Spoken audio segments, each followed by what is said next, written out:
You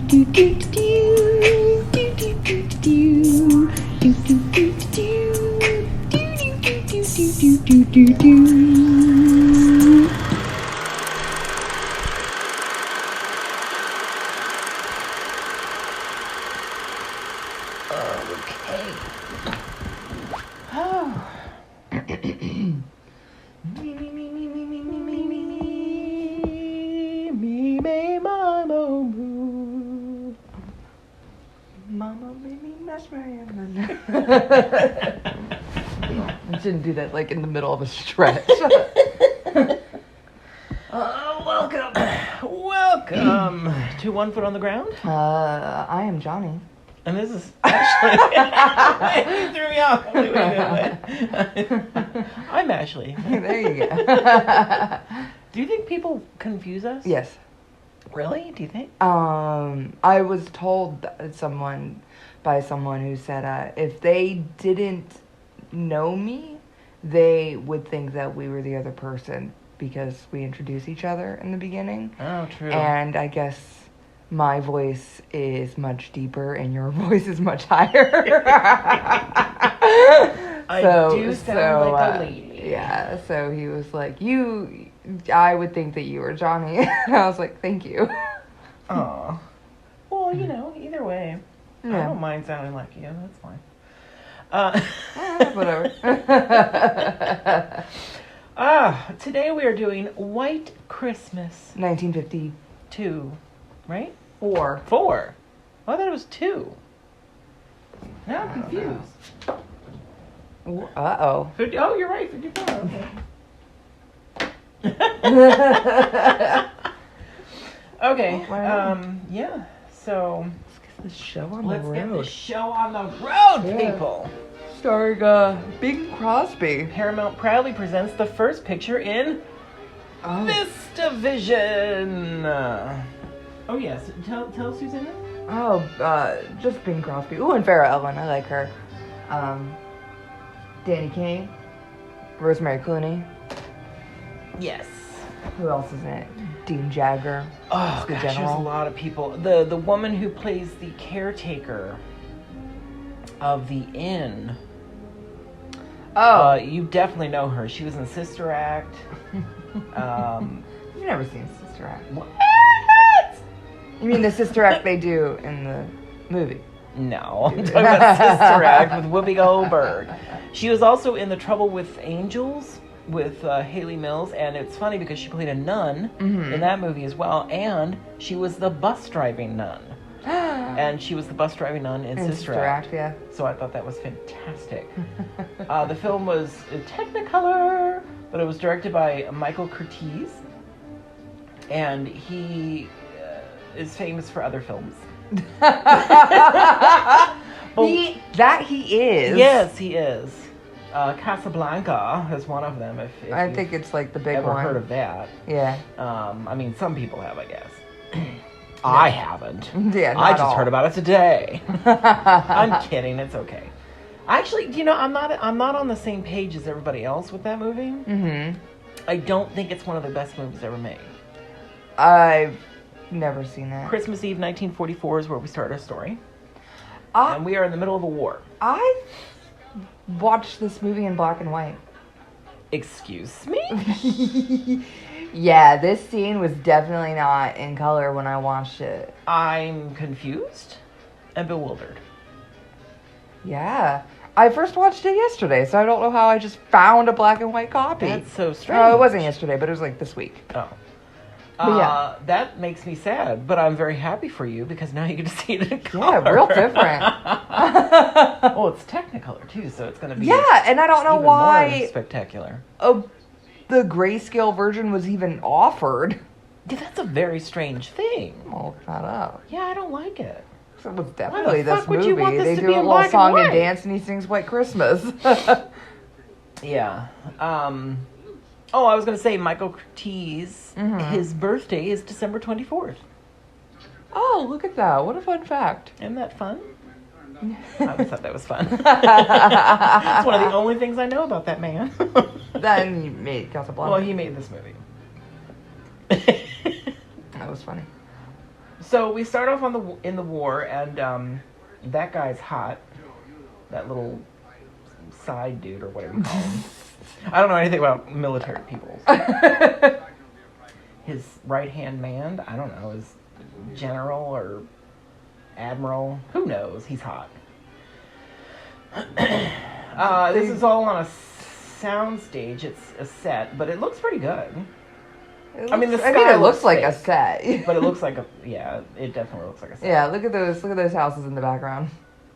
Well, that's part of the stage. Oh, is it? I could tell no difference. No difference. That's how much of a set they're on. Yeah, it does look like. It looks just like they made it bigger.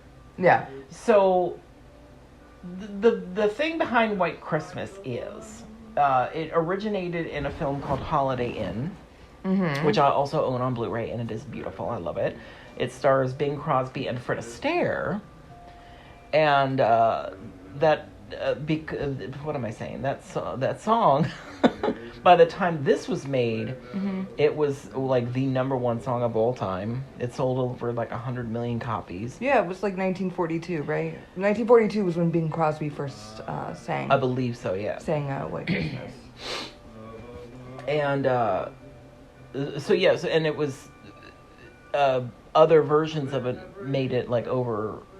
I don't know. It was whatever it was. It was astronomical, and There's still to quite a this few day. versions, yeah. Is one of the most covered songs in history, and it's still the most, what do you call it? Christmassy song? Well, the most money-making song ever.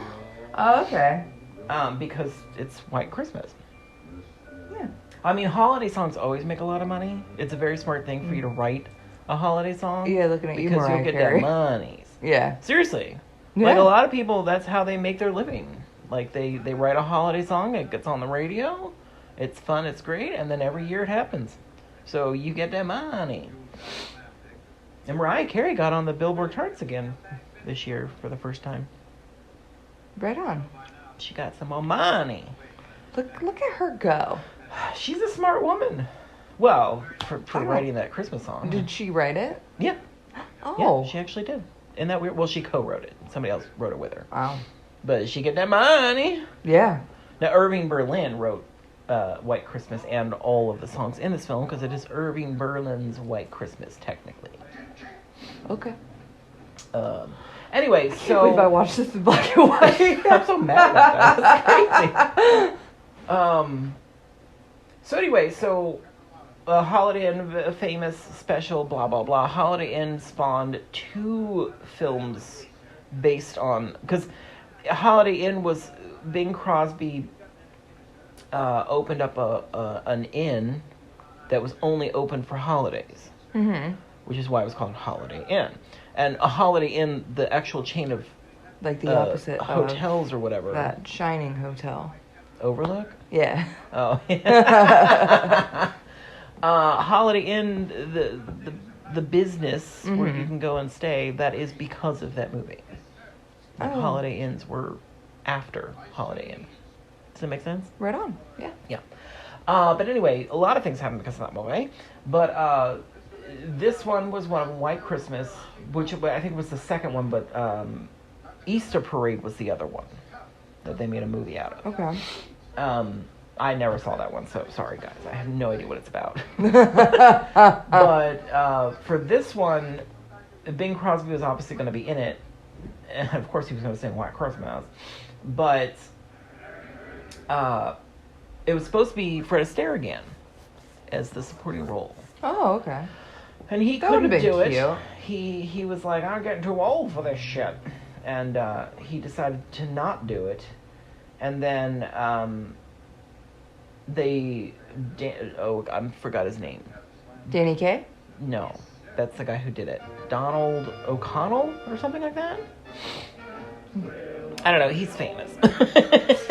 But he had been in a film with Bing Crosby, and they were going to have him play it, but then he got some kind of infection and couldn't perform, so somebody suggested Danny Kaye, and he ended up doing the part. And he's funny. Yeah. He was actually very famous at the time too, so it was kind Not of as like famous as Bing Crosby and Fred Astaire. well, yes and no. I mean, they had their longevity, but Danny Kaye was kind of like the popular thing at Go the ahead. time. Does that make sense? Like the Yeah. Jim Carrey of the time. Seriously. Weird pick. Well, like him being in the Batman movie. That's Okay. kind of what There we go. this is like. It's like, oh, well, let's get this popular guy to get the people in the seats. Right And on. he's talented, so why not? Anyway.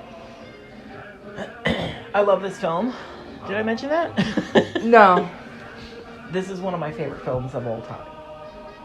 It would be in my top 5. Top 5. Yeah. I love it. I love everything about it.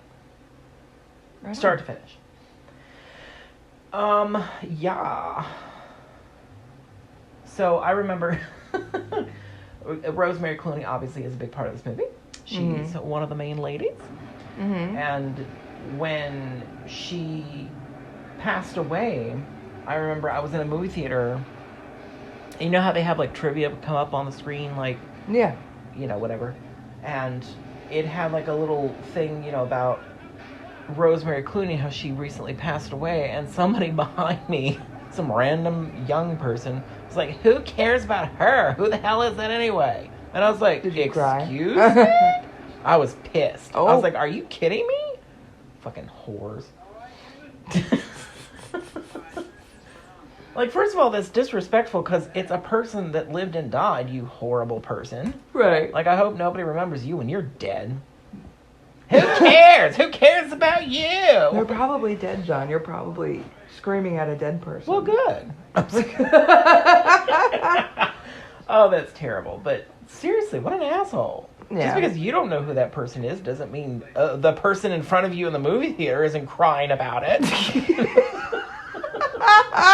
Wait, what movie were you seeing when this thing popped God, up? I don't remember. I really don't. Oh. I mean, I can't. I don't remember what year she passed away. It couldn't have been. Well, I was gonna say it couldn't have been too long ago, but I guess it had to have Like been. you were watching like Jurassic World and it was like a child behind you. No, it was like a.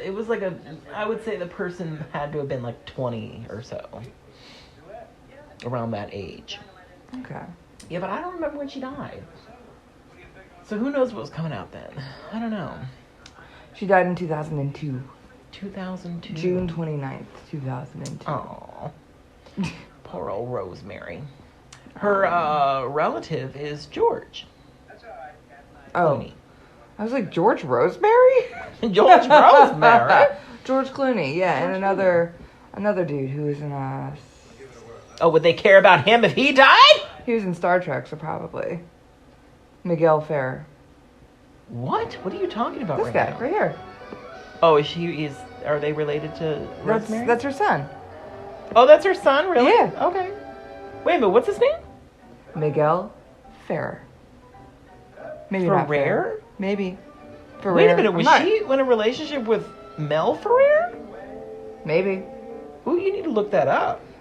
Because that was Audrey Hepburn's first husband. Ooh, was it a scandalous romance that spawned a child? Me? Ooh. Jose Ferrer. Oh, that was the guy that the dad? I'm going to assume, yeah. Oh, Jose okay. Ferrer Then was never mind. one of her spouses from 1964 to 1967. Okay. And they had 4 Ferrers. Miguel, Jeez. Gabriel, Rafael, Maria, Manista. I'm sorry, that makes 5. I can't math. That's a lot of people. Mm-hmm. So anyway, what happened was in the movies, I say that a lot. Do people get annoyed by that, do you think? Definitely, yeah. Oh, okay. So Don't stop. Danny Kaye and Bing Crosby are in the war together. Uh-huh. They're having a little show. They're like putting on a little thing for Christmas for the troopies. Mm-hmm. They're also enlisted, so they're not like they're just as a, what do you call that? What do they call that? But When people go over there and entertain the troops, it was like a big deal. they still do it.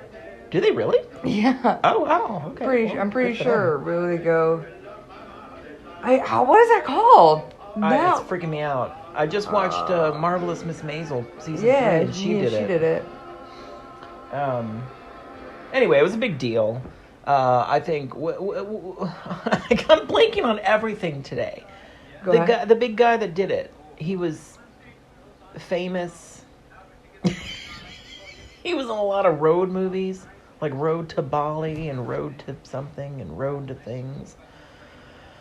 Ah, shit. Yeah, I don't know. I'm no help. Yeah. Well, anyway, he was a big deal with that whole thing, but whatever his name is. God dang it, I can't think of any of it. Anyway, who cares? So they were enlisted, so they were actually just performing just for their own tribe or whatever, troop, Beverly Hills. What is it called? Your platoon, maybe? I don't know. It's a military thing. Oh, I quote that all the time. What was it? Mutual, I'm sure.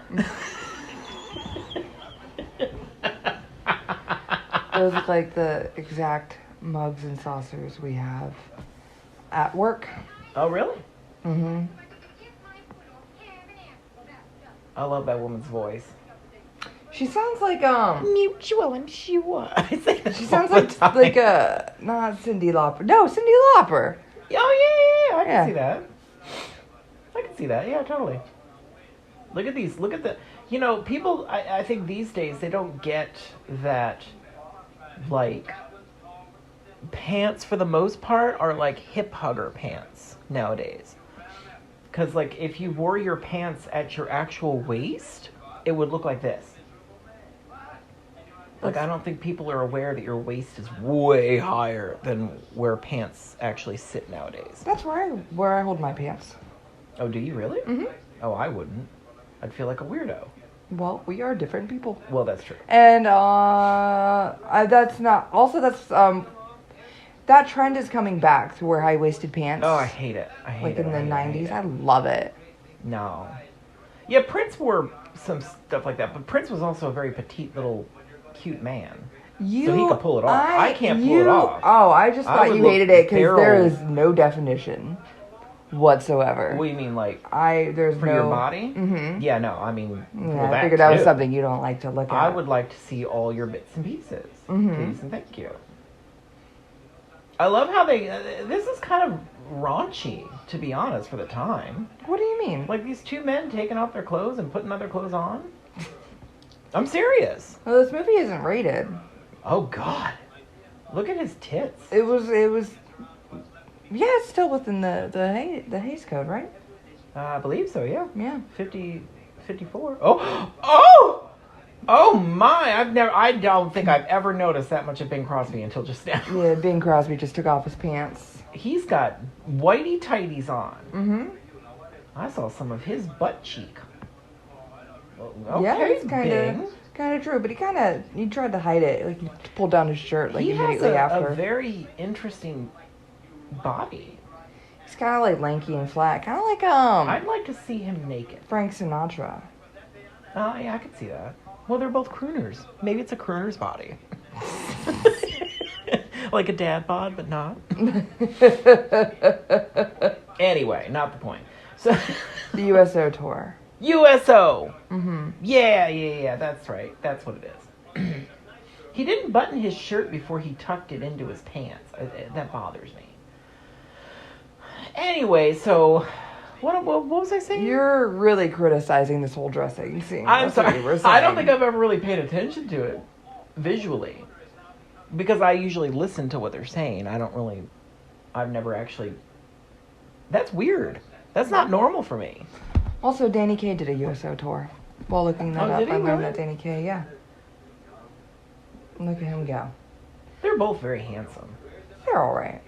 Oh, really? Wow, okay. Well? How old is Bing Crosby here? Oh, gosh. He's got to be older. Yeah, he's with those tits. He's 12. Those are definitely older The man general tits. that just came out. What's his name? Oh, God, I can't remember. Dean Jagger, There you go. right? Yes. Not to be confused with Mick. That Ooh, was that guy's cute, too. Looks like a little Buster Keaton. Dean Jagger is 6 months younger than Bing Crosby. No way. But he's playing like That's an old hysterical. dude. Yeah. Does he have like paint in his hair? You know, like a to make his hair gray? Is he always wearing a hat? Oh, maybe. Yeah, maybe he's not wearing the hat when Bing we probably see him has later. dye. Yeah. Yeah. To But make him Bing's look- but 25 Bing's years older eyes- than Rosemary. How much older? 25 years. Wow, jeez. I would never have guessed that. In fact, now that you're pointing it out, I can see his age. What is up with that? I've watched this movie every year since I was like a kid. And you're making me notice things I've never noticed before. I liked the illusion. You're ruining everything. I'm kidding, sort of. So anyway, I was telling the story of what happened in the movie. So they were in the war together. Uh-huh. They were doing a Christmas show for the troops, for their platoon or what have you. Mm-hmm. Fighting broke out. Pew, pew, pew, pew, pew. And a building was about to fall on Bing Crosby, and Danny Kaye saved him from the crushing building and hurt his leg badly. And now he has a Wookiee life debt. So now, yeah, exactly. Mm-hmm. So he, that's how Danny Kaye duped him into performing with him, and then they became a huge double act, Yes. like Fred Astaire and Bing Crosby actually were back in the day. So they became a big, huge deal together. What is it? I can't remember what they are. Oh, crap. Their names in the movie. Oh, it's Bob and Phil. Wallace and Davis. There you go. It's Oh. the Wallace and Davis show. Who's Bob and Phil? They went, well, I mean, but their last names, you know what I mean? The great Wallace and Davis. Yeah. So, anyway, so they had that whole connection thing, and every time Bing Crosby doesn't want to do something, like Danny Kaye will be like, oh my leg, ooh. Or maybe it's his arm. I think it's his arm, not his leg. Yeah. But anyway, so he'll bring that up and be like, to get him some sympathy, and then Bing Crosby will end up doing whatever it is, because he's like, oh, fine, you saved my life, good God. Yeah. So anyway, so then they get a letter from their war buddy saying, hey, you should go see my sisters in the show. And it turns out later that the war buddy did not send the letter, that One of the sisters. Vera, whatever her name is in the movie, she sent the letter to try to get them to come out and see them, because she wants to make it big. And Rosemary, of course, is not happy with that, but whatever. I really don't remember their names in the movie. I'm bad at all this. You want Rosemary and Vera's names? Yeah, what are their names? Oh, dip. Betty and Judy Hayes. Betty and Judy Hayes. Oh, there you go. As soon as you say it, it makes sense. And now they're doing their sister act. Sisters. Yeah, where There were never such devoted they're sisters. dressed in the same blue dress with Which giant you did not know feathers. they were blue. Till today. I knew. What's weird is that I thought I knew that they were blue. You've probably seen this advertised because, what is it? Tampa Theater plays it all the time for Christmas. And they always use an image of those two in these dresses. Well, That right there is what Yeah. they usually put on their Instagram.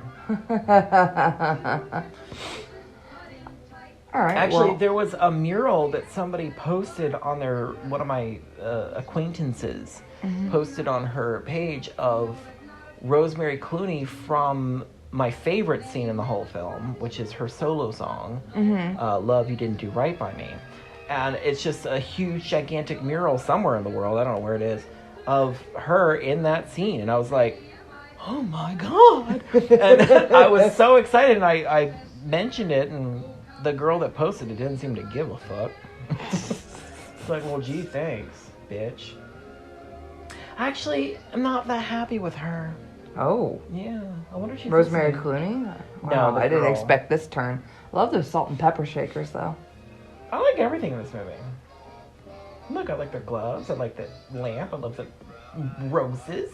Oh, those aren't roses. Those are not roses. Mums, maybe? I don't know. What are they? Carnations. Whatever, I like everything.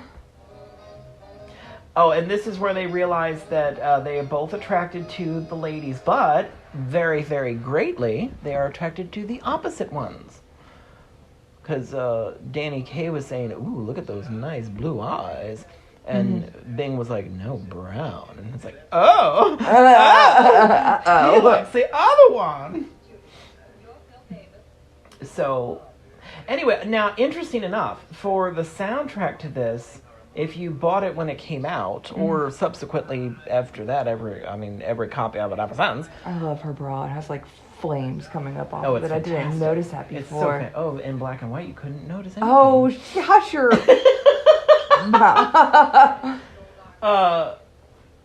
So, what am I saying?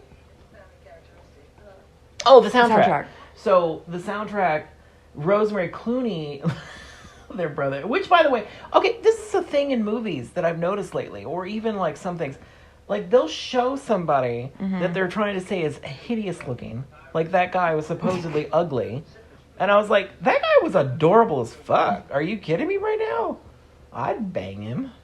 It's just like I was watching Superstore, which I started watching because I was bored. Uh-huh. And they mentioned, like, they showed, like, an attractive dude. And they were like, oh, that's the guy over there. And they showed him. And she's like, oh, my God, he's so attractive. Oh, my gosh. And then it turns out it was the guy standing behind that guy that turned around. And she's like, oh. And I was like, ah, bitch. Because that guy was hot. The one that turned around, that was the guy that she was actually talking about. And I was like, fuck you. That guy's hot. The other guy, ew. He's just boring looking. I'm serious. Like, what is wrong with people? I definitely have a weird version of hot, though, I think. I've come to this conclusion. I think your version of hot just encompasses any male figure. No. Except I'm for, sure there's look, somebody there I was don't one think is person attractive. that you and I agreed on that we were like, I think so. I don't know who it was. I can't remember who it was. It was scandalous. It was very scandalous. There are some guys that I don't find attractive, but I mean, I'd have to. I don't know which ones. I can't They're think of one few off and the far top of my head. Anyway, so Rosemary Clooney was under contract with a different recording label than the recording label that was going to release this album. Oh, that's She was a very scandalous. famous singer at the time. Yes. Like, not more so than the other ones. Mm-hmm. So, well, I guess Bing was kind of a big deal. But anyway, so she's the only one that is not on the soundtrack. Like, all of her vocals are replaced by, oh crap, I should know this, Peggy Lee, I think? Oh, really? Yeah. So, which is really crazy. Right on. Which we'll talk about Peggy Lee when we do Lady in the Tramp. But yeah, and I bought the actually no, the soundtrack I think came with one of the copies of this that I had that I bought on DVD back in the day. And I was like so excited because I was like, oh, I have all the songs now. Yeah. And I put it on and I was like, that's not Rosemary Clooney. Especially if you're going to have like Love You Didn't Do Right By Me. Like, how could you not have her version of it? Like, fuck you. Well, copyright. I know, yeah. But she subsequently has released 2 versions of that song. Okay. And I have both. I love them. Obviously. But anyway, so Rosemary is not on the soundtrack to this movie. Also, Vera Ellen isn't a singer. She's a dancer, right? Did she So Marty Nixon this shit? yeah. What's her name? Trudy Stevens did okay. did her vocals. Okay. Well, all right. Surprised Marnie didn't. She did So everybody's. so they said that Trudy did all of hers, but then other people are like there's a mix of like Rosemary in there, but I don't know about that if that whole soundtrack ordeal. It didn't sound concrete. They were like, oh, Rosemary did some of her vocals too. You know. Oh. Well, maybe in the movie. Yeah. But not on the soundtrack, obviously. Yes. But yeah, no, she's a Rockefeller dancer. I fucking love Or this Rockefeller. song. I don't think I need to add dancer to the end of it. Oh, there you But- go. That dress is so pretty. Yeah. I really love dig it. this song. I love this song. What's the song about? It's about dancing. That's it? It's just about dancing. The best things happen while you're Nope. dancing. Shut up. I'll sing if I want to sing. Also, speaking of dubbing, there's also a quote from Rosemary Clooney somewhere where she said the movie would be perfect if only somebody could have dubbed her dancing. Oh, yeah, because she was not a dancer. No. At all. Well, they didn't give her a whole, like this, she didn't have one of these things. Yeah, she didn't have big dance numbers. Dance number, yeah. Yeah, but Vera Ellen is known for it. Well, yeah, of course. And she was very good at multiple styles of dancing. She was all over the place. Yeah. And she has the tiniest fucking waist in the world. Yeah. It's ridiculous. I think she was actually known for that. Really? For the fact that she had the smallest waist in Hollywood. Huh. Which I guess at the time was a big deal, but I think it's kind of gross. If you didn't point it out, I wouldn't have noticed. You'll notice it later for sure, because it's ridiculous how tiny it is. Mm-hmm. Like here, she actually has a big skirt to kind of hide it a little bit. Yeah. But later, she's in like a leotardy kind of situation, and it's... Whew, Oh, God. no. Oh, I just love all of this. I want to dance like this. Wouldn't that be beautiful? Just dance like it. Look at that. Oh! They're swinging around It's poles on a dock. spectacular. We have piers. You could swing around poles on a pier. I mean, maybe, but... They are in Florida, this is the other John. thing. Oh, yeah. Look at that lighthouse. Oh, now they're going to do a little tap. Heck yeah, girl, get it. Get it. They're tap dancing on a capsized boat. Like, well, capsized for storage, not for like, because it capsized. Well, cap has been sized. Oh, okay. It definitely looks like a prop. Yes. But the lighthouse or the boat? Both. Because all of it. The sky looks good, though. Those are pretty clouds that don't move. Yeah, you know what? Those are good clouds, though. Yeah. Just if it were just a photo. In fact, I have to say, like, those clouds look better than the clouds at the beginning during the war scene. I would agree. Because that just looked like a bunch of streaks on a big piece of paper. They did not. Well, because do it was that further away, they didn't have to put as much detail in it. very- No, I feel like they should have. Yeah, well, you know. I mean, especially with Blu-rays. Jeez. Look at how many times they dance on that floor. How scraped up it is? Yeah. Well, I don't think that floor was just for them. They don't? they reused Do you that think they floor for repurposed sure. that floor? Yeah. Oh, absolutely. Now that you mention it, it's probably, yeah, just the same stage that they use for all kinds of things. Mm-hmm. Best 2 out of 3. Oh, I love that dress too. Rosemary's. Rosemary's is more like water light. little They're bit- doing yeah. they're fire and water. It's a little bit more like, oh, you're right. Look at you. What a fun thing. They're I never sisters, but noticed they're that. different. Their song was about how they were the same. Oh, I love it. But here's So- where we're learning that they're two very different people. Well, of course. Because the two of them being in Danny Well, that are like Rosemary doesn't want to dance. yeah. I do not want to dance with you. How dare you? Take my hand. But actually, yeah. But Bing Crosby basically kind of like roughed it up a little bit with Rosemary because he was like, well, everybody's got an angle. And she's like, well, that's just a terrible thing to say. Even though, you know, her sister had an did angle. have an angle. Yeah. But she's like, that's just rude. How dare you? Anyway, so now the girls are trying to flee the situation because of the... Oh, I don't know. It's a detail. What is it? Their landlord is claiming that they burnt a hole in the road or they owe something. $200 because there's a burnt hole, and they insist that they had never done it. They didn't do it, but the guy's being a jackass and wants the money. Yeah, And and then there's this whole ordeal where one of them, who is it?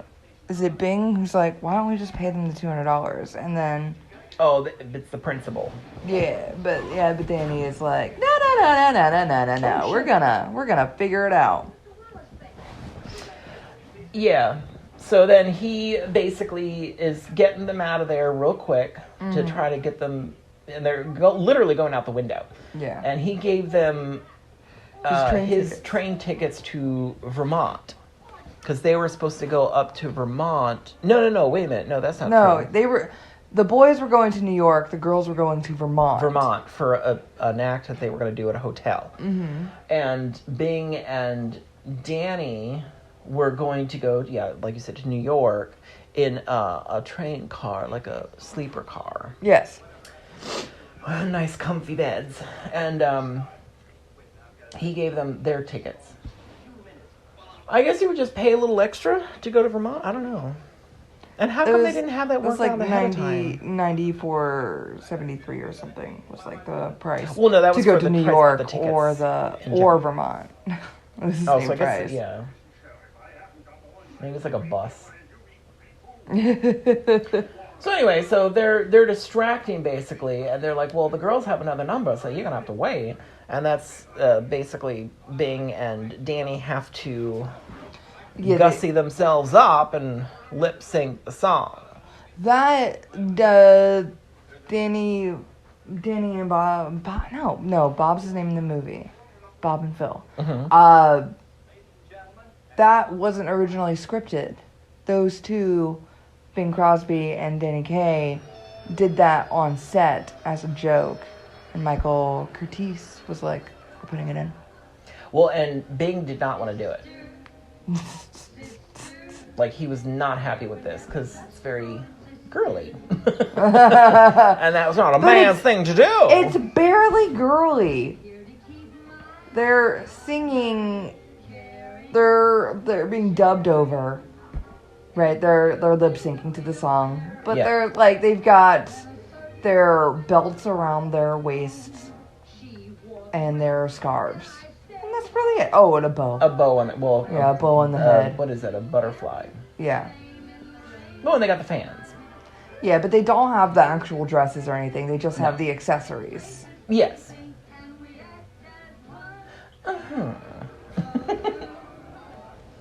But in this scene, though, because Bing was so uncomfortable doing it, Danny thought it was great. He didn't give a shit. Yeah, look at Danny. He's loving it. He's loving it. I mean, that's the kind of comedy he did. Yeah. Like, have you ever seen any of his other movies? Not one. He's fantastic. He was in one called, I think, Inspector General. Mm-hmm. I think it was so good. There's also one where he played. It might have been the same movie. I can't remember, but there was one where he played like it was a period film, but it was ridiculous. It was so good. I can't think of what it was. Anyway, not the point. So in the scene, Danny kept hitting Bing with the fan, and so eventually Bing just started laughing hysterically through the whole thing because he thought it was funny. So he had fun in the end. Danny made sure Bing was going to have fun.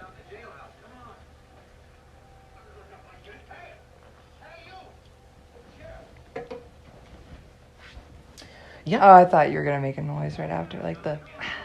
Oh no. I was drinking some of my. Yeah, John had some of his beverage, and I was waiting for him. It was very. I felt on the spot.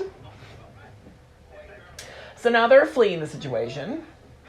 Yeah, they're still not paying the money. They could have just been like, they they're paid the money, or. They didn't have to do the sister bit either. They could have been like, we're like, we're gonna wait for them, like whatever, they're on stage now, because they had to leave to go on stage anyway. May as well have slipped out the window. But the great Wallace and Davis did an impromptu performance for these people at this place, which they were probably like, what? This is amazing. That'd be like if Madonna randomly did a performance at a nightclub in Tampa. That's the equivalent. Which Madonna would never do. But what? She might. She would not. She might have a friend there. She would not. I would bet money that Madonna would never do that. I'm gonna write like Madonna. Prince would have, because Prince is a performer. He would pick up a guitar and start playing or something. Madonna doesn't do that. She has to have like advance notice and rehearsals and all kinds of bullshit before she would do. Now, she would probably dance, like just at a club. Mm-hmm. Like just go and have a good time dancing, but she wouldn't perform. Isn't she always? There would never be an impromptu performance. Nope. Nope. Not from Madonna. Especially nowadays. Maybe in the 80s. I could see that in the 80s. But not nowadays. She's way too famous. She knows exactly who she is. I think that she's not too famous. Well, Yeah, she I guess a nightclub in Tampa, like any gay. Well, would know besides her. that, like, yeah, like that would be she would be mauled to death, I'm sure. Like gay man's head would just start exploding all Yeah, over. I With forgot glitter about everywhere. the gay element. Oh jeez, can you imagine? I mean, I would be jogging myself down to fucking Ybor to make sure I was And there. I would be trampled if I stood between any gay man and Madonna. Well, I wouldn't say any gay man. I know quite a few gay men that are like, Oh, the "Man," youths? They're like Britney fans. So if Britney showed up, they would probably have the same reaction. But my age range, I think they would be like, Madonna! Heads explode. I mean, some no of those, offense to some Britney, of the but she Britney wasn't fans- as no. Well, she's still not. None of them are. wasn't as like I don't know a like I could see like Cher, Cher, yeah. you know, Cher for sure. like these massive like I think after Madonna, there hasn't really been a massive thing like that. I think she kind of Like- got the last of it. well, I would Lady say, Gaga would be like the closest, right? Because she Her she or also was Beyonce, very I think, mimicking. maybe. Oh, Beyonce. Okay, Beyonce. I can see Beyonce. I mean, I'd say Beyonce over Lady Gaga. Yes. But at the same time, there's still not that thing. I don't know what it is. There's still something missing Yeah. from all of them. Because Madonna did it all. She did all the things. I mean, she has a fucking sex book. Do any of them have a sex book? No. Well, that's because Madonna did it. They would just look like copycats. Well, exactly. All right? Well, You haven't heard about Beyonce talking about that sex book that she's been wanting to write but couldn't. Would she put her vagina in print? I doubt it. I doubt it. I don't know Beyonce well enough to answer for her. I'm pretty sure she would not. I'm pretty sure, well, Lady Gaga would. I think she would put her vagina out there. For sure. Yeah. Yeah, whatever. So anyway, so now they're on the train, Uh-huh. and they have, Bing has figured out what Danny did, and he's got their cozy beds. So now they have to sit up they in got on the train and they Bing wanted to go to New York because that's where they were going the whole time. And he's like, what about Vermont? It's like so pretty this time of year. nice. Yeah. Snow. Yeah, think about the snow. Snow. Yeah, and then... A lot of yeah, mentions of snow. Yeah, and then they meet up with the girls, and then Bing is like, oh, because the girls are going to Vermont. Mm-hmm. And Bing is not Now impressed he's starting. with... Danny's gonna bring up his arm again, like, oh, my arm hurts a little bit here. Yeah. But- Yeah, oh, and what does he say? He says if you ever have the choice of and you see a building falling on top of a man, you have the choice to push him out of the way. Just sneeze in his general direction. Spit in his eye. Oh, yeah. And now they're singing the snow song, which I posted on our Facebook. And you Page. did. Yes, you did. Wanna wash my hands, my face, and hair with snow. God, I love it so much. It's so good. It's so fucking good. Nah, this was my least favorite song. Was it really? Yeah. Why? I don't know. I think it's just... It felt very... Like, it just dragged on. Shut up. They just kept saying the word snow. But they sang it so beautifully. Yeah, but like 20 I can't times. sing like that. Well, John, we're gonna do some lessons. You can sing like that. You I will wanna sing like I want that. to sing like all four of them. At once, you At want to once. sing like their harmony. Oh, come on. I can't believe you didn't like this song. It just said it was my least favorite. Ugh, it's terrifying. Oh, I've just ruined your day. You did. I love did. I this song. feel it. I would say out of all, because my mom, like I said, we grew up watching this every Christmas. Mm-hmm. We didn't watch it this year though. But I knew I was going to watch it for this, so I was like, well, I don't really need to. Have the moment Force with it. your mother. Well, she kind of like, for some reason, like, this used to be her favorite Christmas thing to do, but nowadays, who knows? I mean, she likes weird Hallmark Christmas movies instead. But People like Hallmark movies. she gets bored by this movie nowadays. But her least favorite part of the whole movie is the choreography number. She hates it. She's like, every time it comes on, she skips it. Like back in the 80s, we'd have to fast forward through it on a VHS tape. She's like, I hate this part. This is stupid. Which is funny because I actually love it. That's fantastic. Pine tree. Oh, speaking of the train, we're on the train. So they did decide to go to Vermont, by the way. Oh yeah, they after the Song of Snow, they decided to go to Vermont. Bing's like, let's go. And By they're they, we all- mean Bing, because it's only Bing who has. Bing is the only one that Yeah. needs to be convinced. Yeah. Yeah. But Oh. the train interior, all this set Mhm. was shot at 20th Century Fox. Oh, really? MGM did not have a train interior This was set. Paramount. Or do they not share the same? Dang No. it. Whatever, they didn't have an internal thing. Are we sure? Let me see that. What are you talking about? It's Paramount. You're right. Of course I'm right. It hasn't been open in the beginning. VistaVision. Hello? Whatever. Anyway, Mountain? well, The this mountain? is 20th Century Fox, where they're at right now for these train interiors. They Oh, only had my. like a train station exterior, Oh, I see.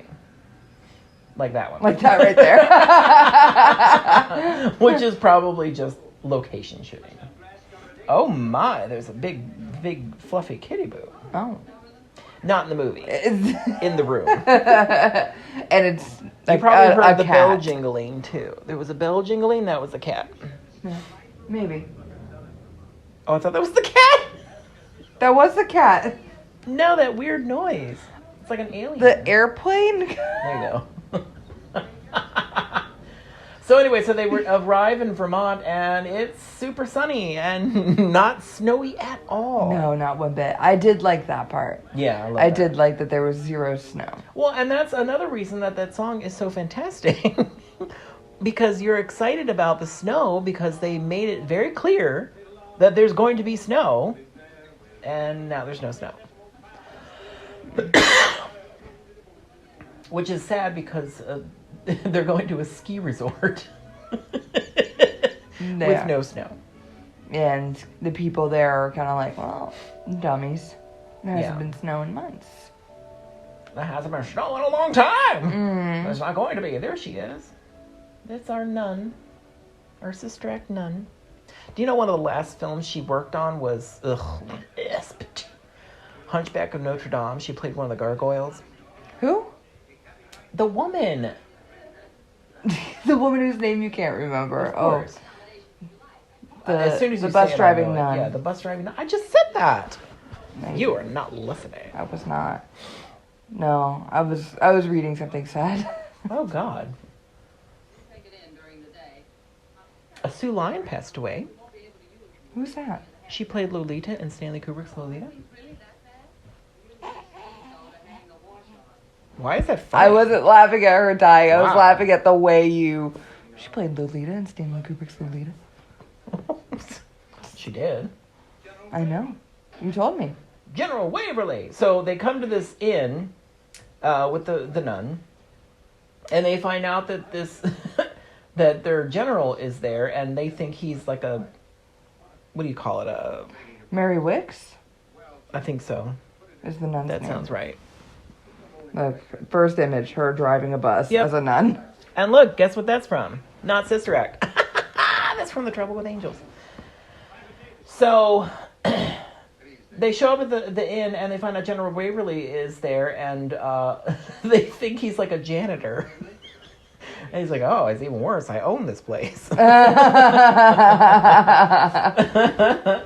And they're kind of shocked to see that a general is in this capacity. Which is kind of rude, because, I mean, hello, if you own a friggin' inn, I think that's a nice thing to do with your life, isn't it? Like, what Yeah, else did well- they expect a general to do after the war or whatever? After the military? Just to keep being Militarying? a general. Yeah, to keep militarying. To keep stopping around in form. He does look older than Bing. I mean, even around the eyes, don't you think? Yeah, but if his hair was Do you think colored Bing- the same as Bing's, Do you think Bing had... well, his hair has- also does look like it's been whitened a bit more. That doesn't look I think natural. that's definitely fake. But Yeah. do you think Bing had some snatching going on with his eyes to get those wrinkles out of there? Yeah, maybe. I mean, they do look a little older than I remembered, but not as old as that. Maybe they put something on him to make him wrinkle more. They do have that kind of thing. Yeah. They did it to the woman that played in Addams Family. The first movie. I don't know about the second one, but they The put, like, woman this- that looks like the grandmother or whatever. I don't know what she was. yeah, she was in Transylvania like 9,500. What? Oh my goodness, I'm forgetting all the names.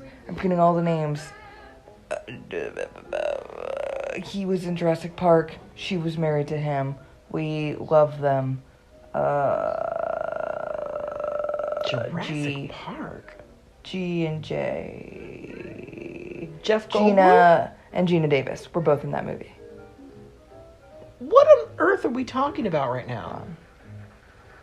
Gina Davis was not in the Addams Family. She was in Transylvania 9,500 or 95,000. And so was Jeff Goldblum, and so was Judy King. She was her. Kimmy She was in Schmidt. the second one. Curly She was in the hair. second one. Yeah. Okay. She was in the Addams Family Values as that character. The Thank you. first movie she was not. Okay. Who was the first I have no clue. No idea. But I remember Bex behind the scenes where she was talking about the stuff that they put on her face to get it to wrinkle, and she thought it was horrible. That sounds horrible. Yeah, let's not do that. Yeah. Can you imagine though, like putting something on you to make you wrinkle? Like I'd be pissed. Like, don't you dare! What if it doesn't come back? And I have to pull a share. Ugh. What's pulling a share? Getting a facelift and shit. That's not exclusive to Cher though, is it? I don't know. That was my example. Okay. Jeez Louise. I'm pulling a Bing Crosby. Getting my face snatched. He definitely did. Do you think? Yeah, it's all Actually, he piled does- up he behind looks his like- ear. Yeah. Like, look at Look that at extra it. See skin. where it back all it there. is. He's just got a mountain of skin behind his ear. We're in a scene where you could definitely Actually, see behind yeah, his it ears. It is kind of weird. Yeah. We just happen to be, yeah. Anyway, so now they're basically mad because they got to there, and since there's no customers really, because there's no snow, the general's like, well, or not the general, the maid, our lady, our nun, she was like, our sister, she was like, well, we can't use you because we have no guests, blah, blah, blah, blah, blah. And the general's like, no, I think they should still do their act because I want them to. Well, that's why the general's losing money. Well, but Isn't that what- he's also trying to, what do you call that? It's honorable, fulfill your promises to people for jobs, especially. Well, that's a big deal. Yeah. Anyway, so what happens now is Wallace and Davis are like, well, wait a minute. We're Wallace and Davis. We're famous. Why don't we do a show here and bring people in? And that way the general makes some money and the girls can get paid and do a job and they can be in our show too. We'll add them in. And they're like, oh, that's great. And of course, our sister, she listened in on the other line like she's supposed to because she's very nosy. Yes. And she heard the whole thing. I was like, this is amazing. Thank you. Oh my God. I'm crying. With a tissue. A handkerchief. I'm sorry. Look at that fake water. Well, the water's Well, the real. fake water. Like, is this supposed to be a river? Like, what? Yeah, it's supposed to be like a moat. A moat. You can't get in the lodge. It's a Well, moat. It's the same. I'm pretty sure it's the same as the one that they were dancing over with the pier. Oh yeah, you're right. Because they went into a scene where they had a small drawbridge over like 4 feet, like a 4 foot wide thing of water, and that's that again there. I'm sure we'll see just repurposed. You know. Yeah. Yeah. Like, look at that 100%. jacket. Danny Kaye's jacket. I like it. Love it. I also like Danny Kaye's jacket. Yep, that's what you just said. I was thinking of Dean Jagger. I also like Dean Jagger's jacket. Oh, I don't like it as much. No, it looks like it's full of it's stuff. It's too big. It looks like he has stuff in those pockets. He probably does. He has like a pipe and his tobacco. Mm-hmm. His script. His script. It's like, I can't remember my lines. And why does Bing look so much younger than me? Look at all that skin behind his ear. Yeah, look at them standing side by side. They look similar in age. Yeah, I can see it now. Danny looks definitely younger. Look at that nice shot of those legs. Good legs. That is a good shot of the legs. Now you remember back in the war times. Do you remember when they couldn't have nylons? Do you know about this? No, I don't. Please enlighten me. And because nylon had to be used for parachutes or something, so there was rationing on those, and so basically women were like, well, they would just powder their legs with a makeup, and then they would draw a line up the back for the seam of the stockings. Oh, okay. My grandmother talked about doing that when she was young and hip, trying to go out to the clubs and meet the men's. She put the line up the back of her leg, so she'd look good. I like that. But they would actually have you can go to a beauty salon or whatever, and they do it for you, but you could also do it yourself, but it probably wouldn't be as straight. Yeah. Probably wouldn't look as good. Yeah. Man, imagine dancing all night and then sweating all of it you off. couldn't sit down anywhere. Yeah. I mean, it would come off immediately. Oh my goodness. Unless they had Sharpie back then, but I doubt it. Now, if you notice, you'll watch this scene, which I love. This whole number is so amazing, but gorgeously done in Technicolor. But Rosemary doesn't really dance much. In fact, I don't think she really dances at all. She's not a dancer. Look, she walks forward. Mm-hmm. How do you feel, Mr. Bones? Rattling. Mr. Bones feels rattling. Ha ha, that's a good one. Rosemary's not a dancer. No. So she is still not giving herself a little tap or shimmy. She's just doing movements. She's just using the boys as props to move around. Have the doggy's teeth pulled out. Yeah. Terrible. It's a terrible joke. Why would you pull out a dog's teeth unless it has gum disease? And it's medically required. But What? It's calling my notebook to me. Oh, here it comes. Ow! What? Oh, the book. It hit me. I thought you were talking about the movie. No. I was like, nobody got hurt. That's not your scene. No. Now, Rosemary had a whole bunch of eating disorders. Isn't that also said about Vera Ellen? Probably. I mean, you can't be that skinny without some kind of disorder. Hey. There's that waist. It's Look at that waist. It's ridiculous. Yeah. Very pretty, though. I mean, Well, the silhouette. she's about to dance, do enough dancing for both of them. Yeah, a bunch of dancing. Yeah. But I will say, the one thing that bothers me about her is how skinny her freaking legs are. Like, good God. Isn't that creepy? Don't you think it's creepy? It looks like skeleton legs. Well, yeah, if you ever think it. There's one I think it's when she's flipping over and over and over But later. I think that really freaks me out. That's also like the silhouette of a person's body, because she had to have done ballet too, right? Absolutely. She's doing like tap and jazz. She had to have been a ballet dancer as well. Yeah. And that's something that yeah, I mean, I get you. I love that dress with the hair curl. built into the dress. I think it's pretty. This cat. Don't you like that? Isn't that great? What are you talking about? It looks like her hair is coming over her shoulder, but it's part of the dress. Oh, I did not think that, but no, I see what you're seeing now. I see what you're seeing. It's like opened, Yeah. so you see her flesh. Well, probably a bodysuit under there, but... Now, I don't think it's yet. It might not be yet, but I love this guy with the teeth. But later on, I love it. I love it. He's very attractive. Again, how many of these guys would I sleep with? All of them. And they'd probably sleep with me. Because they're all gay. Now, yeah, this guy over here, you can't see where I'm pointing, fellow listeners. I know who you're pointing at, But though. I see see the guy him. that I'm pointing at? He Yeah. shows up later, too. The guy with the cleft chin. Yeah. Yeah. He, eventually, because of all this, he got the job in West Side Story. He's like the main dude. Oh, look at that. Yeah. And Rosemary and him had a Had an long-lasting relationship. No, he's gay. Just to clarify, yeah.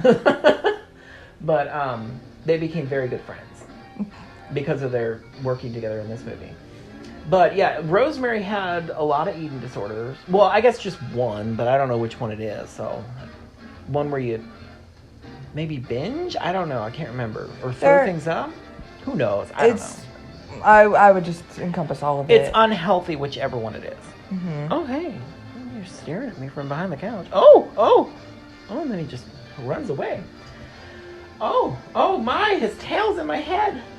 Hey, Oh, John's being Kitty Boo. attacked by a strange cat. Hello, Kitty Boo. He Don't doesn't do well with a lack of Sit attention. on the recording, please. Yeah. Oh my, he is... This is nuts. So anyway... he's all about it. Yeah. So, anyway, but it was a big deal on the set, too. Because, like, and you'll hear in one of the scenes, like, everybody keeps suggesting that she eat something. Aw. And she's like, why is everybody suddenly concerned about my eating habits? And, like, that was kind of a weird, do you know what I mean? Like a real life. a real life problem that she had, but it was like, kind of like in Designing Women, they did it with Delta Burke. They wrote it into the script that they would make fun of her weight. And it was like, and she really did have that problem on the set. That might not be the best way to go around Yeah, it. it's probably not the best thing to do. Like, nowadays, that would never happen. Mm-mm. They'd probably just try to get you some help. Like, talk to you directly. Yeah. But, in fact, that's why Delta Burke ended up leaving the show. Because she was pissed off that they kept fucking with her weight issues. This cat is intense. So anyway, so you can see the love starting to spark between Rosemary and Bing. And Danny Kaye and Vera don't really... I mean, they like each other, but I don't think they're not feeling the I romance. think they're just... They share respect as dancers. Yeah. And they're trying to get the other two together, basically. Yeah. So yeah. Now she's going to suggest that her sister go and eat something, and Rosemary's going to be like, God damn it! Stop telling me to eat! But it's supposed to help her with her not being able to sleep. Oh, and then it's like a fever dream or whatever. Yeah, maybe. That was something. I know something about that. I absolutely do. But don't wait for me. What? I'm sorry? You're just watching the movie. Sometimes. Well, I was trying to listen to what excuse she gave her. You know, why you she know, should eat. you know how that could be mended. Well, I don't know how to do that on your thing. Oh, It's too fancy. it's not that fancy. But yeah, subtitles, that should have, yeah. I mean, I know what they say most of the time, Not me. but you don't. Well, and you saw it in the wrong color, so. In the wrong color. I did see it in the wrong color. You saw it in no colors. I saw it in 3 colors. I mean, what color was her robe? Who knows? Did it maybe just start off in black and white? like a Wizard of Oz kind of thing. Do you know there's a setting on the maybe the Blu-ray and the DVD for Rocky Horror Picture Show, where it's in black and white until the time warp happens, and then it goes into full color? I did know that. Which I guess was one of their ideas that they had, and was not accepted, and they had to film it in color. Oh, there's subtitles! Holy crap! Yeah, I did that Well, I wasn't prepared. for the subtitles. No.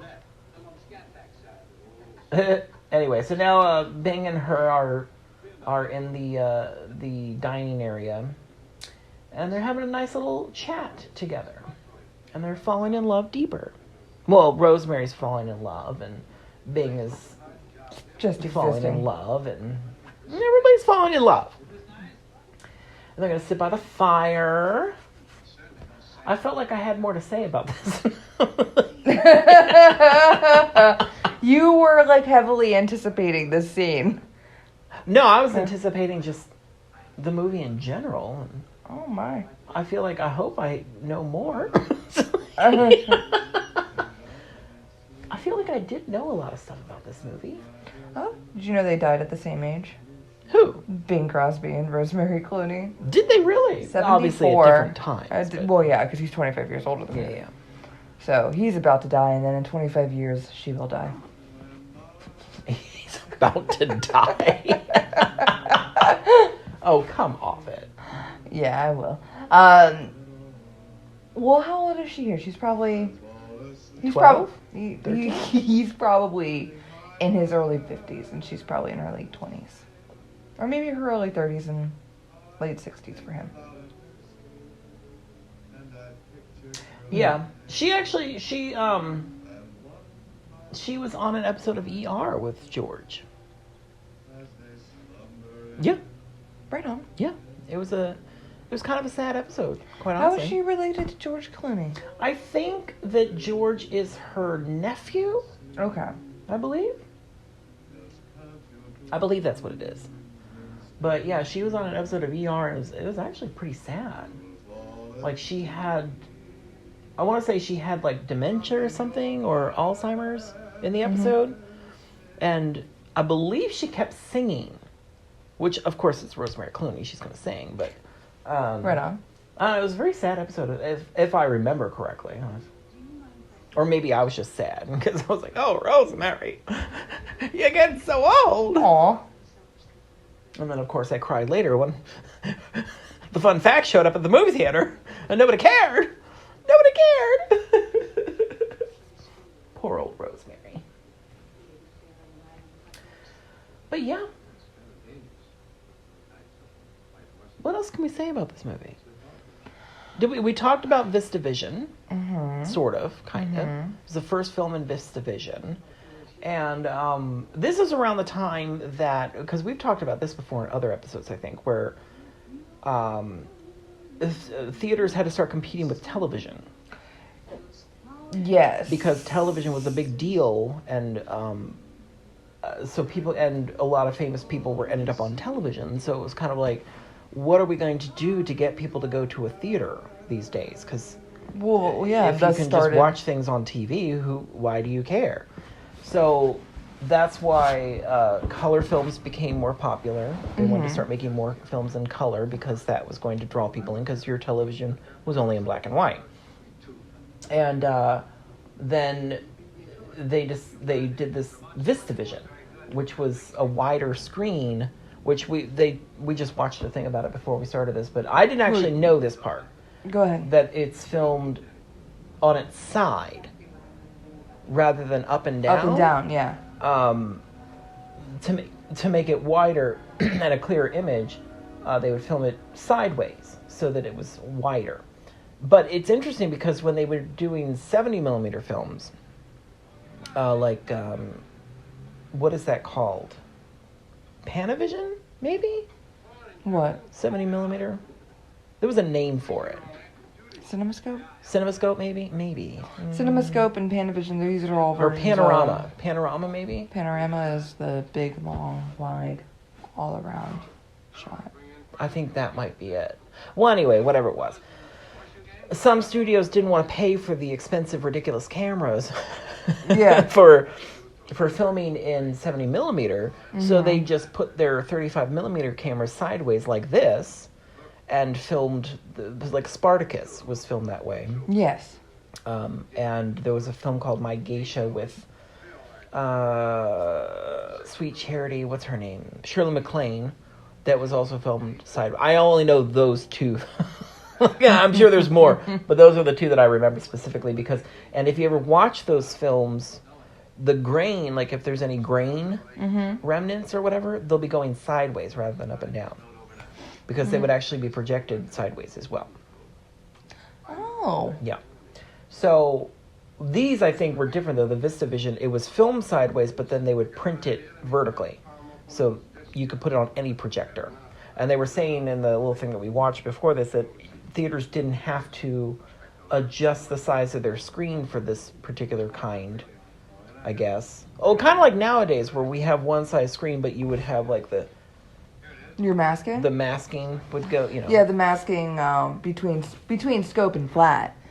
So the masking is the curtains that people see on the side of the movie screens at the motion picture houses.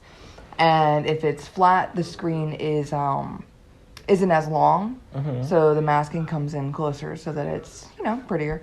And then if it's in scope, it's usually, it fills up top to bottom and left to right. Yeah, and so the masking opens wider. So you usually will have a scope screen, a larger screen, and the masking will come closer if the picture isn't flat.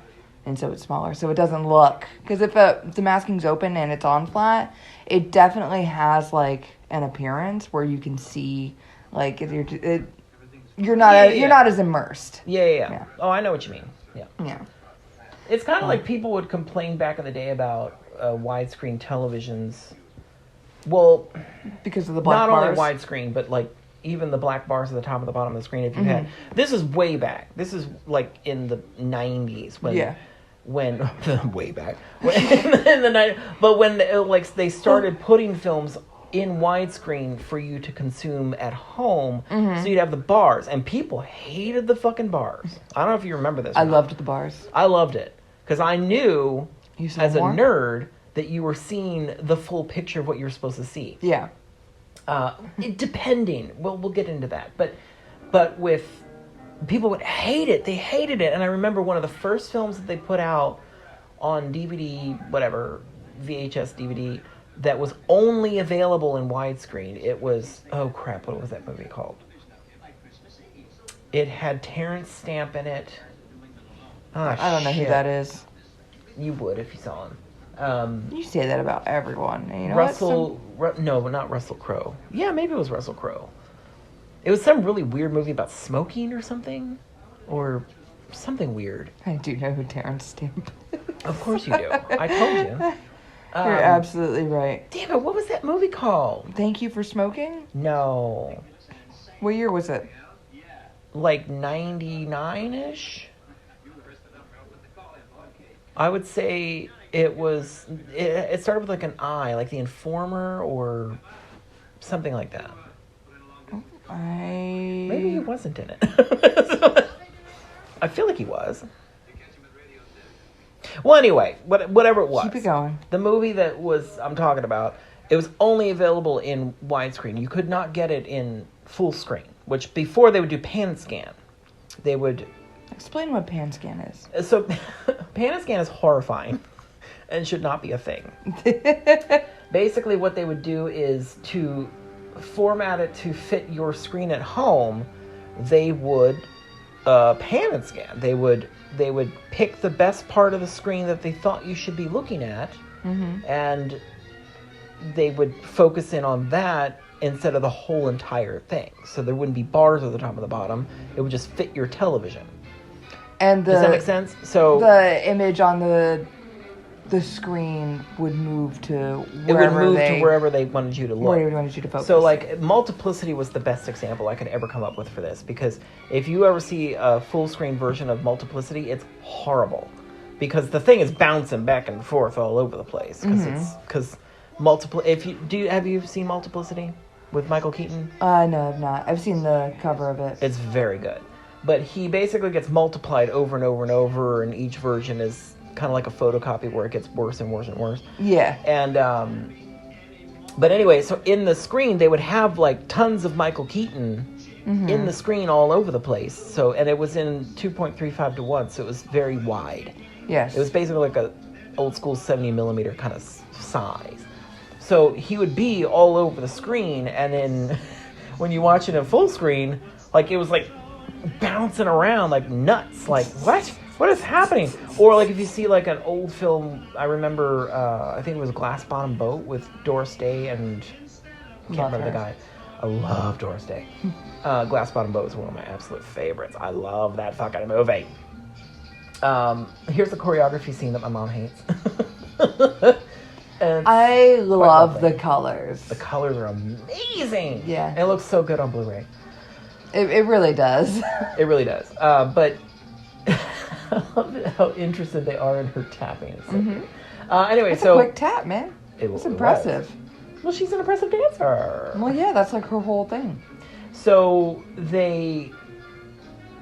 what am I saying? Oh, they would, because it was a 70 millimeter Technicolor film, it was wide, just like I was saying with Multiplicity, but if they were on opposite sides of the screen, like Doris Day and her co-actor, whoever he was. I can't remember which guy was in that one, specifically.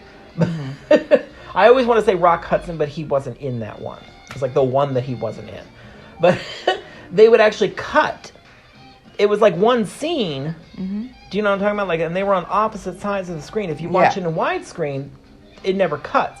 But if you're watching it in pan and scan, they would just cut when the dialogue is happening between the two sides of the film. It's kind of like when you're on Google Hangout and you have it where it switches when a person starts talking. So, like, it's Google Hangout. I don't know what that is. It's kind of like a Skype conferencing. Way too complicated. It's kind of like a Skype conferencing, like video call. I don't know that many people. And so,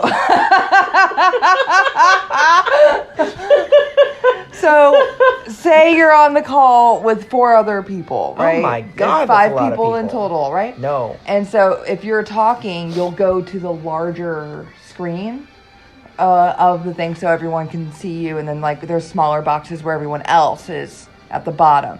But then when somebody else chimes in, they go to the main screen. Oh, right? hell no. This sounds horrifying. Yeah, it's just like your pan and scan. Yeah. I mean, I see what you're saying, but that sounds like a nightmare. Well, yeah, there's... Don't ever want to do that. I've heard stories of people, like... I hope that I'm not like ever in a being on situation conference where calls I and, do like, farting. They pop up big on the screen. So you know exactly who They're it was. identified immediately. Oh, that's good. I like that. Oh, hey. Cat likes my laughter. So, anyway, so Pan-and-Scan's bad. Yeah. Like, we don't like this. But when that started happening with the widescreen in that one particular movie where they only gave it to you in widescreen, people, because I worked at a video store at the time, people hated this shit. Hated it. And they were like, I don't want the stupid bars at the top and the bottom. How can I get... And I was like, with that one, you had no other option. Yeah. Like, you had to have it that way. I'm like, I'm sorry, but that's the only way you're going to have it. I'm sorry. Oh, man. And, like, there was one woman, oh, God, she was awful. And she hated it. Hated it. And the Thomas Crown Affair... Because I don't know if you remember this, but like a lot of films would start off with the bars at the top and the bottom for the opening credits. Yeah. Because of the way that they were styled, they'd be across the whole screen. Yeah. So you'd have to have widescreen for the opening credits, and then it would go to full screen later. Yeah. So she hated that the opening credits were in widescreen. And she didn't want that way. She was like, do you have it a different way? Which is always amazing to me. I'm like, yeah, let me go and make a film for you real quick. Yeah, like, let me contact the filmmakers. Let me go, James McTeer, whatever that guy's name was. Like, let me call him. Or Pierce Brosnan. I mean, I guess I could call him. And could we get this for this one lady here? Because she doesn't like it. Yeah. This one lady. Like, she don't like it. Can you fix that? And then she would be mad that you couldn't read Pierce Brosnan's name. You know what I mean? Like, I Yeah. think people are ridiculous about that kind of shit. Like, it pisses me off. Well, to be fair, John, you and I are also ridiculous about it, but in the other direction. Well, in the other direction, like, I'm more about the filmmaking. And actually, one of the things Stanley Kubrick, when because he filmed 2001: A Space Odyssey in 70 millimeter. Well, I think it was 70 millimeter, but anyway, whatever it was big. And the reason that most of his films later were not filmed as wide was because he saw it on television, and he was pissed because he's like, where the fuck is 50% of my film?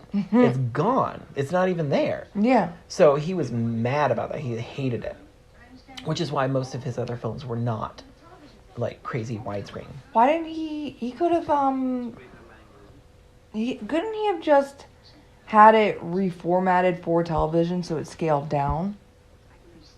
Not in like a scale, but like so it didn't cut off. So like an anamorphic widescreen.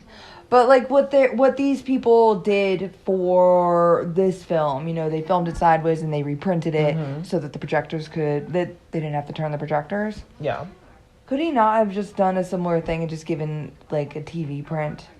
I mean, I'm sure after that he did something, because Yeah. if he had to do it, but Is that same floor that they were dancing on earlier? oh yeah, there you go.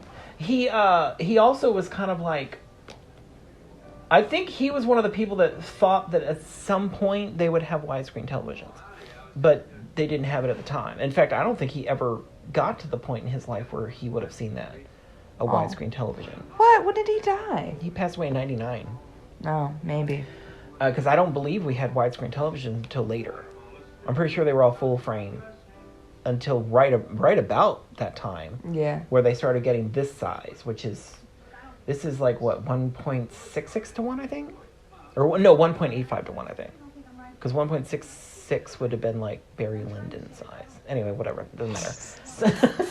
This is like 1.85 to 1.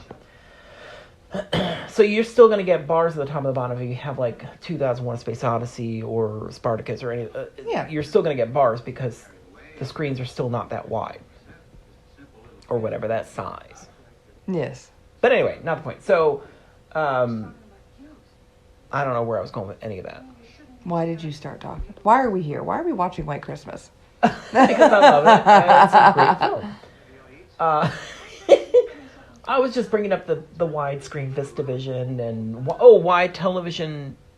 It was so popular, and then they had to get a reason to have people go to the theater. So there was more color. There was the widescreen. There was all these things that they were gimmicks to get people to go. 3D was a thing they did back then. Well, yeah, I was just gonna say the cinemas do that from. I mean, they still do it. Yeah, they still try to get people to go out there. Well, that's how. What was it? What's the? Oh, THX. THX, yeah. So I was gonna say 1138. That's a film. Sorry. Oh yeah, better sound. Yeah. The sound. Spielberg. You know the first one? Star Wars. Nope.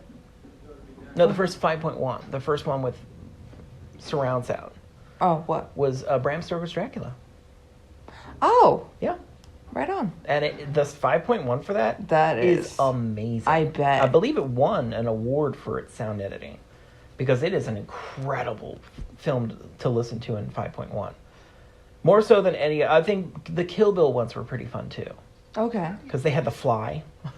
Oh, yeah. That was pretty fun. I really like listening to like movies like on a small scale in surround sound. I do, because too. it's very like In the theater, I don't notice it as much because it's so big. Like there's so much. yeah, and it's so loud, and then you Yeah. also have like other people. But that, when you're at like, home and you have a 5.1 system that's legit, like Yeah. speakers are behind you kind of thing, and the subwoofer, which is important because sometimes, because Bram Stoker's Dracula, to be specific, the subwoofer definitely brought out more in the sound of that film than I had ever.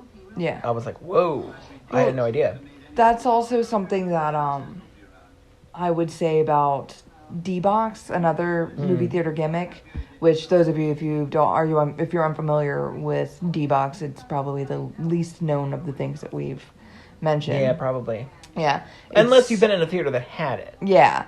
It's a French-Canadian company. and it's motion seating that moves in sync with the on-screen action, and people love it for like Fast and the Furious or whatever. Mad Max was so good. Oh, I bet. Fury Road, I bet. so Ooh, good in girl. D-Box. Like when they stopped driving, it was like you also stopped with them. You know what I mean? That's like cool, it was great. See, that feels like it would work with that, yeah. They have different vibrations for different gunshots and different vibrations for different cars and things like that. But something that D-Box does so very, very well is subtle.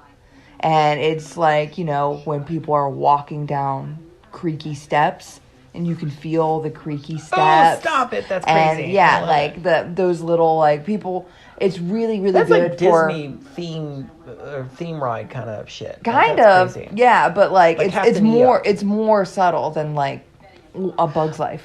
Yeah. That's because if you've ever been to like Disney World and they have Captain EO was the first one I think where it was like 4D, where it was like you would have stuff like that in the seat, like the seats would vibrate or at certain and they would points, spray a mist at you. they would spray a mist at you. Yeah. Like they'd have little whippy straw things that would come out and hit your ankles. It was that kind of stuff. So it was 4D quotation because you could feel it as well as it was 3D as well. Yeah.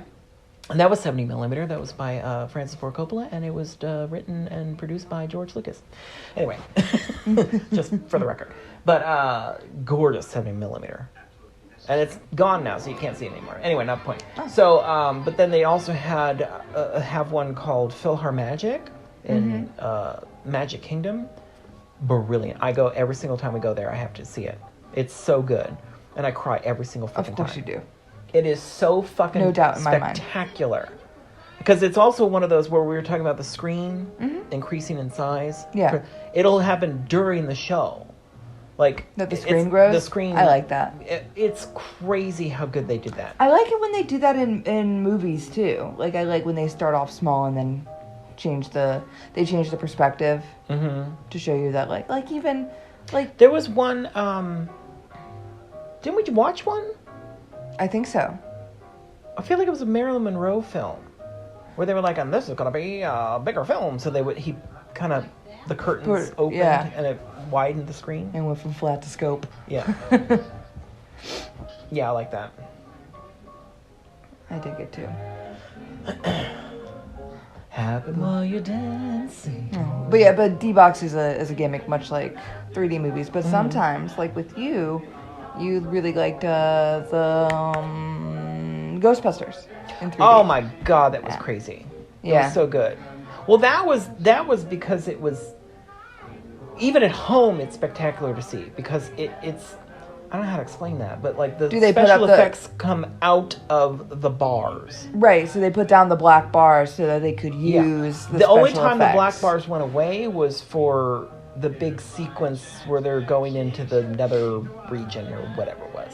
But like other than that, like if they're going to shoot something or whatever, or if something ghosty went off this frame or whatever, it would actually leave the black bars. It would still be black bars, but it would go beyond it. And it was just, I was like, oh my god, I love that. I love that so much. That's a good editing technique. It's fantastic. I've always wanted to do that as a filmmaker. I wanted that specific thing to happen in my movies. Lo and behold, they've done it already. Thanks a lot. I mean, you could still just You could still do it. I always thought it'd be fun to do things like, I don't know, like weird, like 3D movies. Like you always have to have a gimmick of some sort, or make it like an action film is usually 3D or that kind of shit. I always thought it'd be fantastic to do some kind of weird drama in 3D, like where it would be like just so you're more immersed in the storytelling. Well, yeah. Like something like Barry Lyndon, for example, which obviously I'm going to bring up that one, but like I just think to be more immersed in that moment, does that make sense? Like like you're already in a different period of time. You're already seeing something that you wouldn't normally be seeing, so it'd be more spectacular if you're like even more in it, so you could feel it more. Higher frame rates? No, the refresh rate on a TV. Yeah. Really high refresh rates give it the the appearance that like it kind of like breaks that wall and starts to give like more depth without the need of 3D glasses. It's really weird. Like people always compare it to like soap opera. Yeah, where you're like, oh, Whoa. oh, I remember the first time, because I never knew what people were talking about when they said that. yeah, The first time I ever noticed it was somebody had a high definition television and they were watching Mamma Mia. And I was like, oh my God, like, this is so weird. Like it looked really bizarre. And I was like, but I loved it. I was like, I want everything to look like it. I still can't figure out how to change it on my television at home either. Because I actually want that setting, but I can't figure out how to do it. Oh, I think your we've talked television about has this that option? Yeah, I'm pretty sure. Oh, I could probably help you But with I that. can't figure out how to do it. I there was a period of time like like a transition period where I couldn't handle it and I would turn it off. Oh, I love because it was it. too much. It was like looking through a hole in the wall.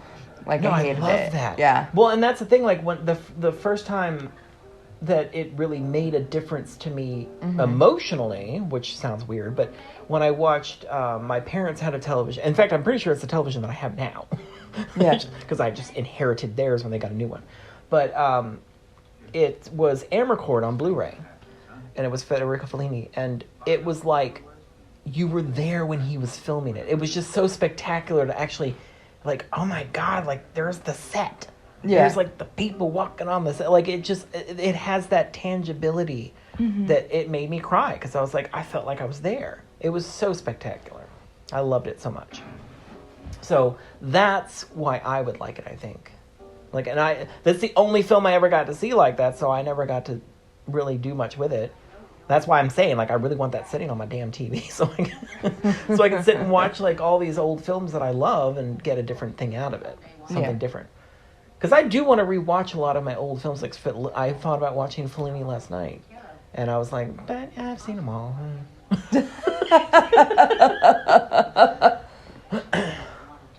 Like, because that would be fantastic to watch it that way. Yeah. And get something else out of it that I hadn't had before. So what happens now is we totally talked about filmmaking. Yeah. But in the story of White Christmas, so what happened was Bing Crosby got on the phone because, okay, I'm trying to think of how to word this. So basically Bing Crosby wanted to get a gift for the general because they feel bad for him. I mean, not bad like They pity the general. they don't. Well, they kind of do, and especially the general tried to get re-enlisted in the military, and they were like, basically, yeah, you're too old, you can't do that. Oh my! And it was kind of a sad Look at letter. him. He's young and spry. I mean, heck, he's just some dye He just in his has paint in hair. his hair. That's it. So Bing calls up a big television producer. I can't remember what his name is in the movie, but it was kind of like oh shit, DeMille. give me somebody. The Beatles, the first time, Ed Sullivan, kind of like an Ed Sullivan kind of thing. And of course he knows them because they're all famous.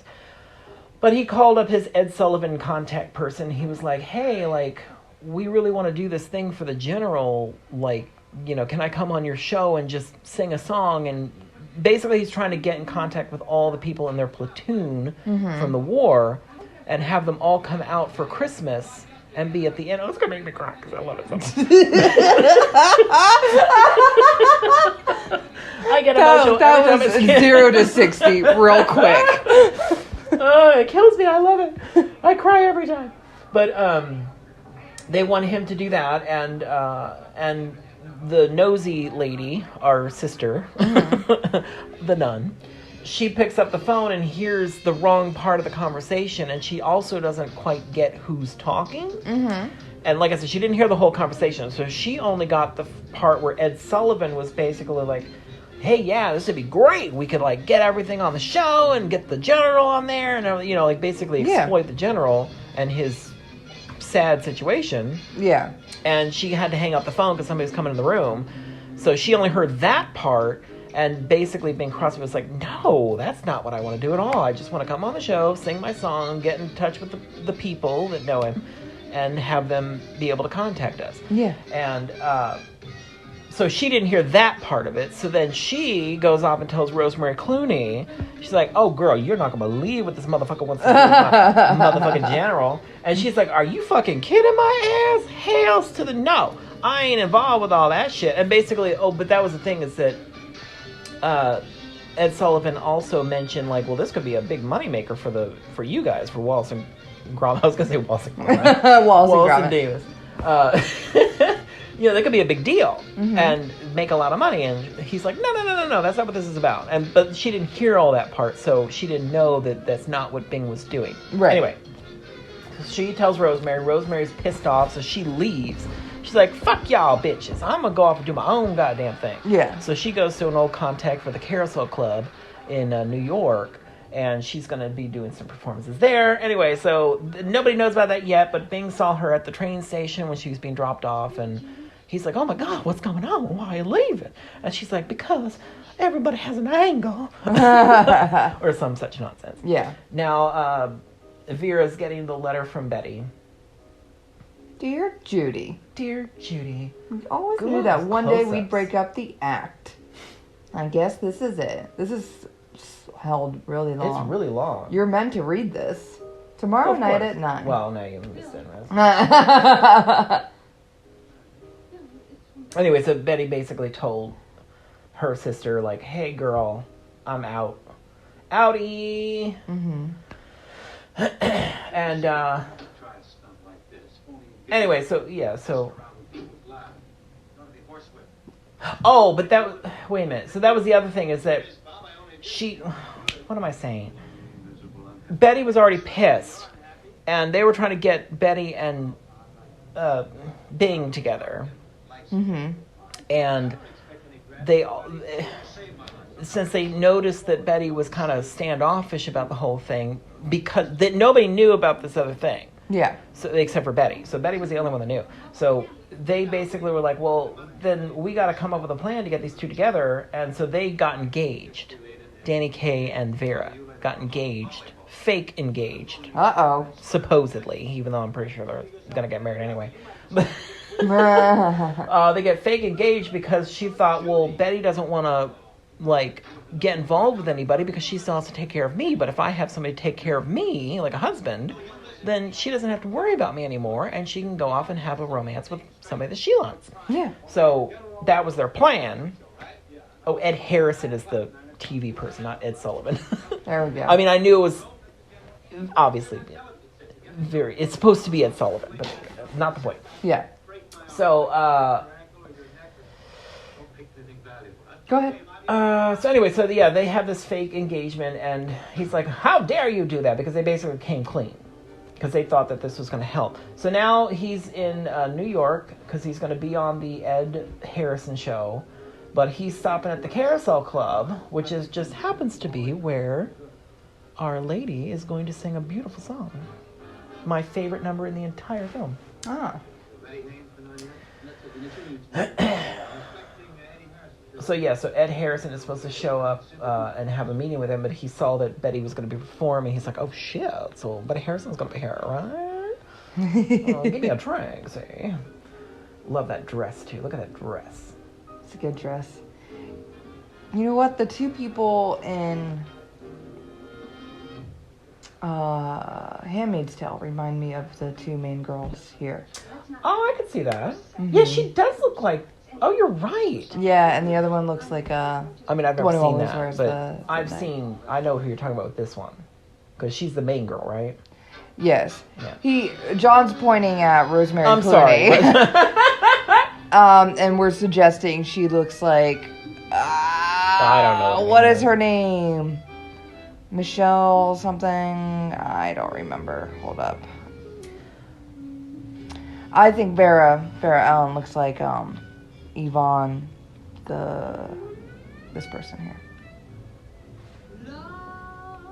Okay. Or, You didn't do right by me. Oh, yeah. that's very, does Madonna do that in, Material? No. No, Material Girl Elizabeth was Moss Oh, okay. was the other one. Um, And I'm saying Serena Joy. Vera Ellen looks like Serena Joy. God, it's so Rosalind Joy gorgeous. looks like Barry Allen. Yes. So basically, the song is about how she, love, you didn't do right by me. So it's kind of like a, ooh, girl. Burn song. It's a burn song to Bing Crosby's character. And right before she was supposed to go on, she's like, oh my God, play anything, because she saw him in the audience, and she's like, shit, I don't want him to hear this. Yeah.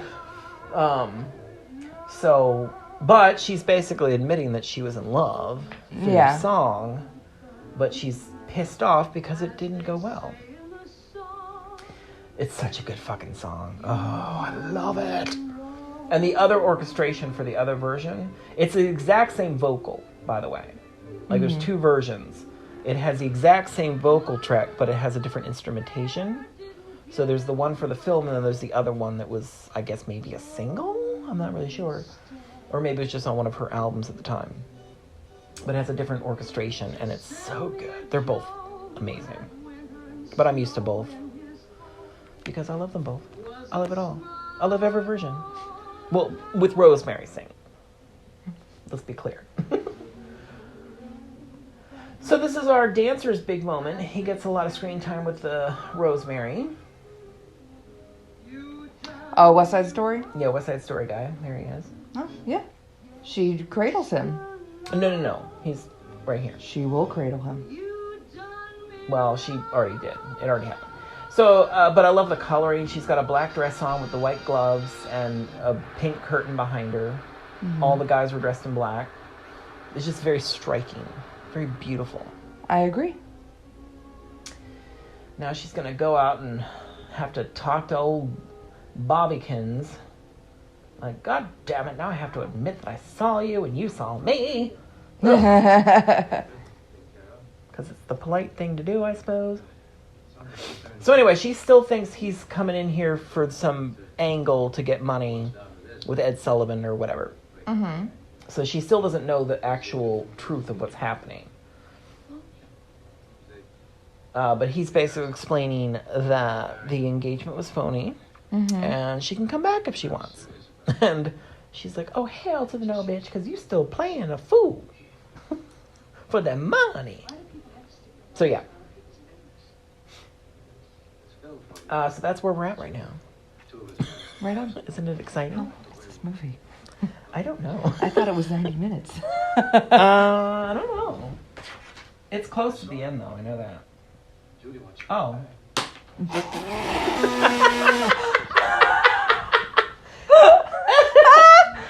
It's 2.5 hours. It's Another exactly 2 hour. hours.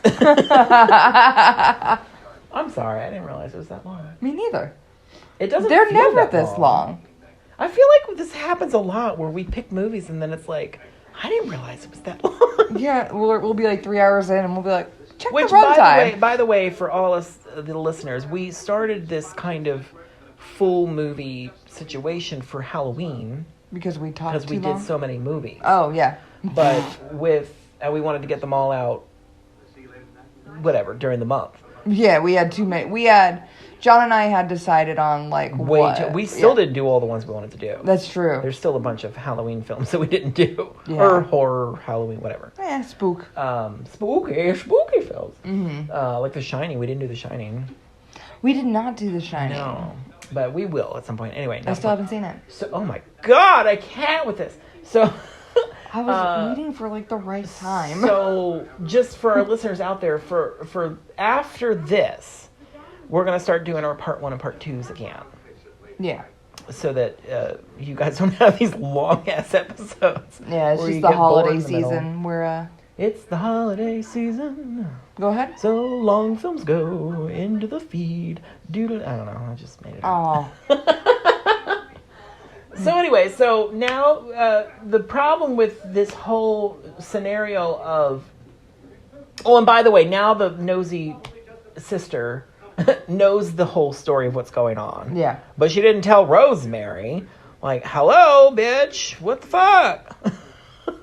Like, you didn't think to call your girl and be like, hey, girl, by the way, I was wrong. And you left for no reason. So, but anyway, not the point. So now everybody's aware of the situation. Except for the general. And the general has to be out of the room when Ed Sullivan's going to come on because it's his favorite show. So it's like, well, damn it. If it's his favorite show, how are they going to... And this is before TiVo or anything, so... So it's not like he was going to watch it later. You only had the one opportunity to see your show. Yeah. Back in this days. So they're basically trying to get the general out of the room, so Danny Kaye is... faking an injury because he fell down the stairs. Mm-hmm. His leg hurts, so they're going to take a walk around the block for whatever reason. I don't know what that's going to do. Yeah. But he didn't want to faint in front of the girls. He basically told me, he's like, I don't want to faint in front of the ladies. So, but they had to get him out of the room so that Bing Crosby could sing his song, which is... If I was watching this without a podcast, I'd probably be sobbing hysterically during this. It's so good. What did you think of the film, by the way? I liked it. Yeah? Yeah. Those are real TV cameras. Yeah? Those aren't props. How do you know that? Look at it. I mean, You can tell by the way it is. It's so fucking heavy, too. Look at these big-ass cameras. Mm-hmm. Oh, it's such a good song, too.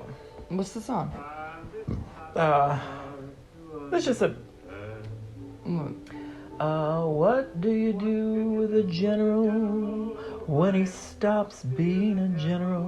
Oh, what can you do with a general who retires? Oh. Okay, so it's not White Christmas. No, not yet. He sings it again. He does. White Christmas does happen again. It's at the end of the film. Which is funny because most of this movie does not happen during Christmas. The very opening during the war and the very last scene in the movie. I was like, well, John, it was released in November so that they could ramp up to Christmas. Of course. Yeah. Right. So now, November 15th. Now Rosemary and everybody, Rosemary specifically though, is watching this on television. She's like, oh shit, I was wrong. Like, he's not doing what I thought was happening. Yeah.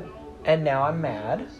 And I gotta get out of here. I gotta get back to Vermont right now. Where is she right now? She's in New York. She's not there with him. They're not. She's watching not in New York. it on television. Yeah, he's in New York. He's on television. They're in the same place. Like, they're in the same city. Yeah. Him and her. Yeah, okay. yeah. For sure. So yeah, basically now she's chewing on the scenery. No, I'm just kidding. I don't know. That's a different term. She's eating crow. Maybe? Is that a term? It is a term. But Probably. What does it mean? I don't know. She's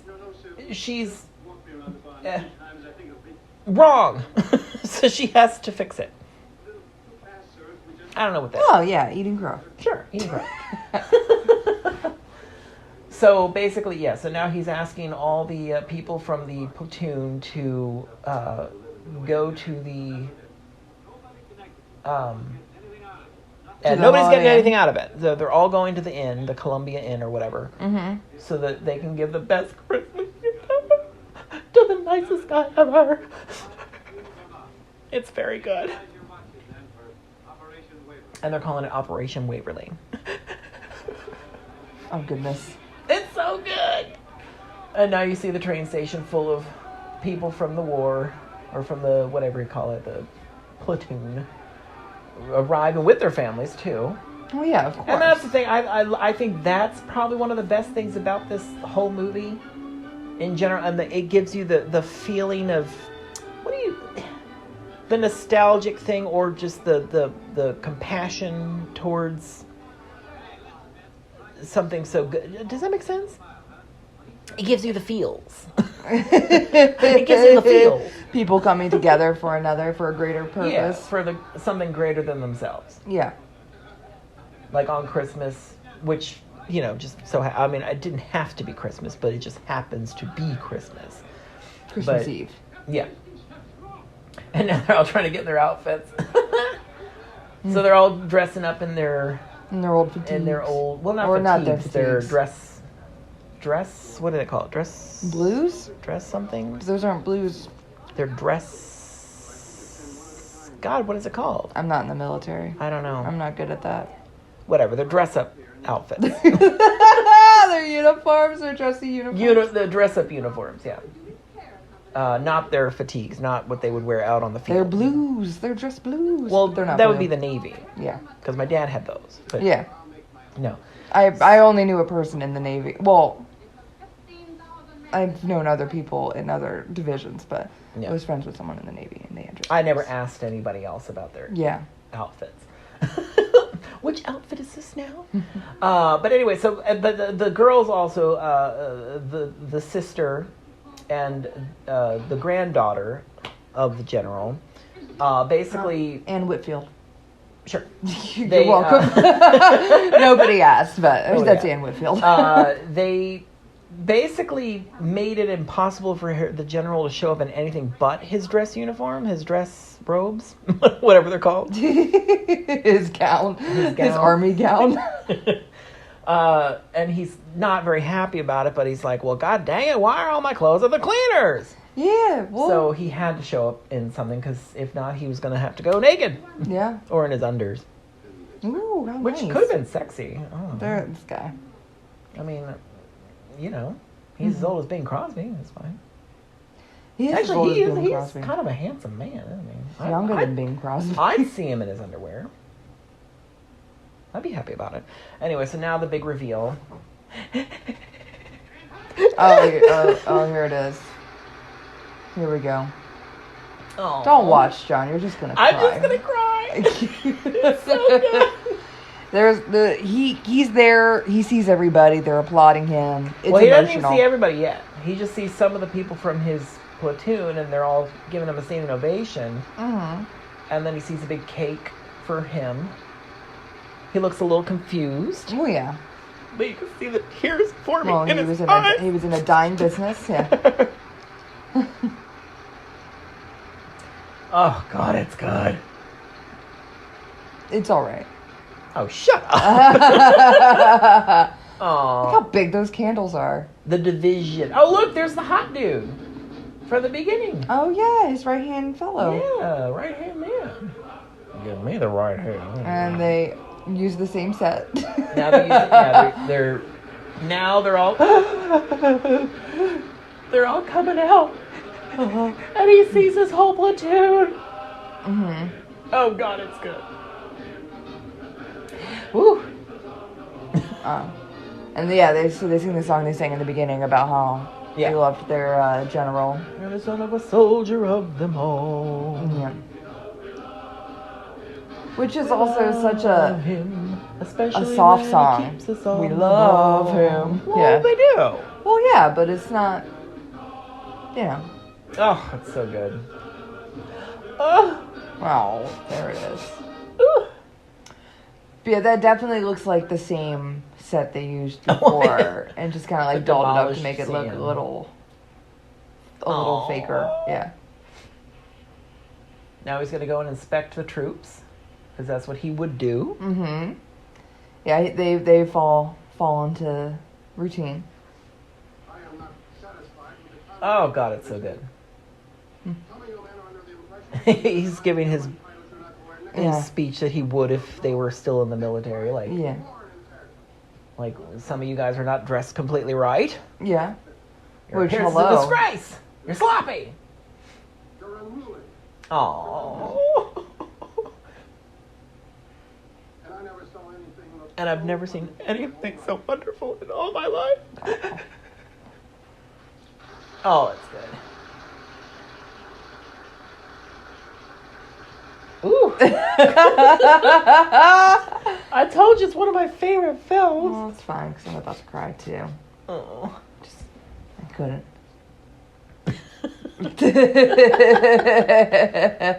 Oh, it's good. So good. So good. Yeah, those candles are those are candlesticks. Those are like big, Yeah, those are big, big big. candles. Yeah, they're not birthday cake candles. Well, but it's a big ass those cake, are though. those are like $7 candles a pop. Maybe not back then. I don't know. They 7 definitely cent had candles. They definitely had an off-screen air blower or something. 'Cause you definitely wouldn't have gotten all those candles out. Yeah, no, unless he had like a fan behind him Yeah. going around. Yeah, he blew out the 10 candles, but they were... So now everybody's going to sit down and get a show! Enjoy the show, The Great yeah. Walton Davis. And it's going to be all Army themed. Because they're from the Army. They did a completely different show? Yeah. In how much time? That doesn't track. Well, they worked so hard in the other also show. The magic of film. No, wait a minute. No, they were going to do this the whole time. Oh 'cause yeah, this was that's planned, right. remember? You're right. Now, the only thing about it is that I think Rosemary probably wouldn't... She would have had to learn all this real quick. Yeah. Well, I guess just her lines. Yeah, she doesn't really dance, so... Well, of course not. So, that's not something she has to worry about. Responsibility. No. So, how many musical numbers are in this movie? God, there's a lot. I don't know. There's a lot. There's a lot. I don't even know. I'm sure somebody's counted. Look at Vera. Good lord. Look at... I'm a dancer! Well, yeah, no, she's got perfect form, where Rosemary is like, I think I'm doing this right. I think I'm okay. Yeah. Something like this, I just swing my arms? Yeah. Yeah. Oh, she did that well. Look at that. Yeah, I feel like she's on she's the got level, small steps. the level with me where, because they tried to have me dance in a folk show that I was in years and years ago with some drama people. Mm-hmm. Oh shit! It was a good thing I had a gigantic gown on because nobody could see my feet because I was not doing the moves. Could not do it. It's like shuffling around. Yeah, I was just taking moving extra steps. sort of where they were supposed to. I don't know. Like, I'm really not. That's not my thing. I can't do that. Sorry, guys. You'll never see me do a big old choreography number. Mm-hmm. Not gonna happen. I did have somebody try to teach me how to dance because I worked with a dancer once. Yeah. At Starbucks. What did they teach you?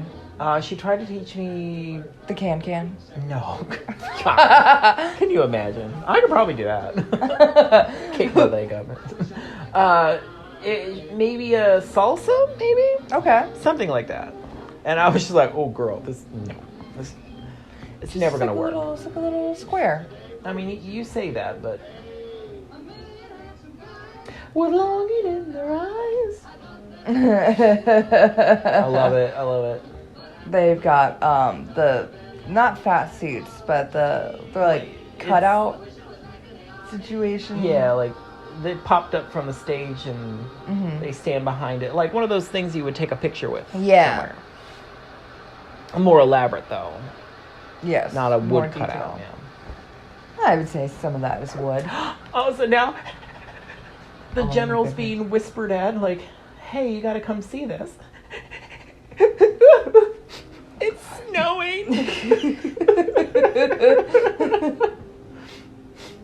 Which was obviously a big deal because they were losing business because it wasn't snowing. What? Isn't that snow there asbestos? Well, I really wish you wouldn't ruin the illusion. I'm pretty It sure probably because is. like it didn't. Yeah, no, it's definitely asbestos. So The snow now at the end, yeah. they open up the back of the stage to see the... Those people better get out of there. So it's snowing. Yeah. On Christmas.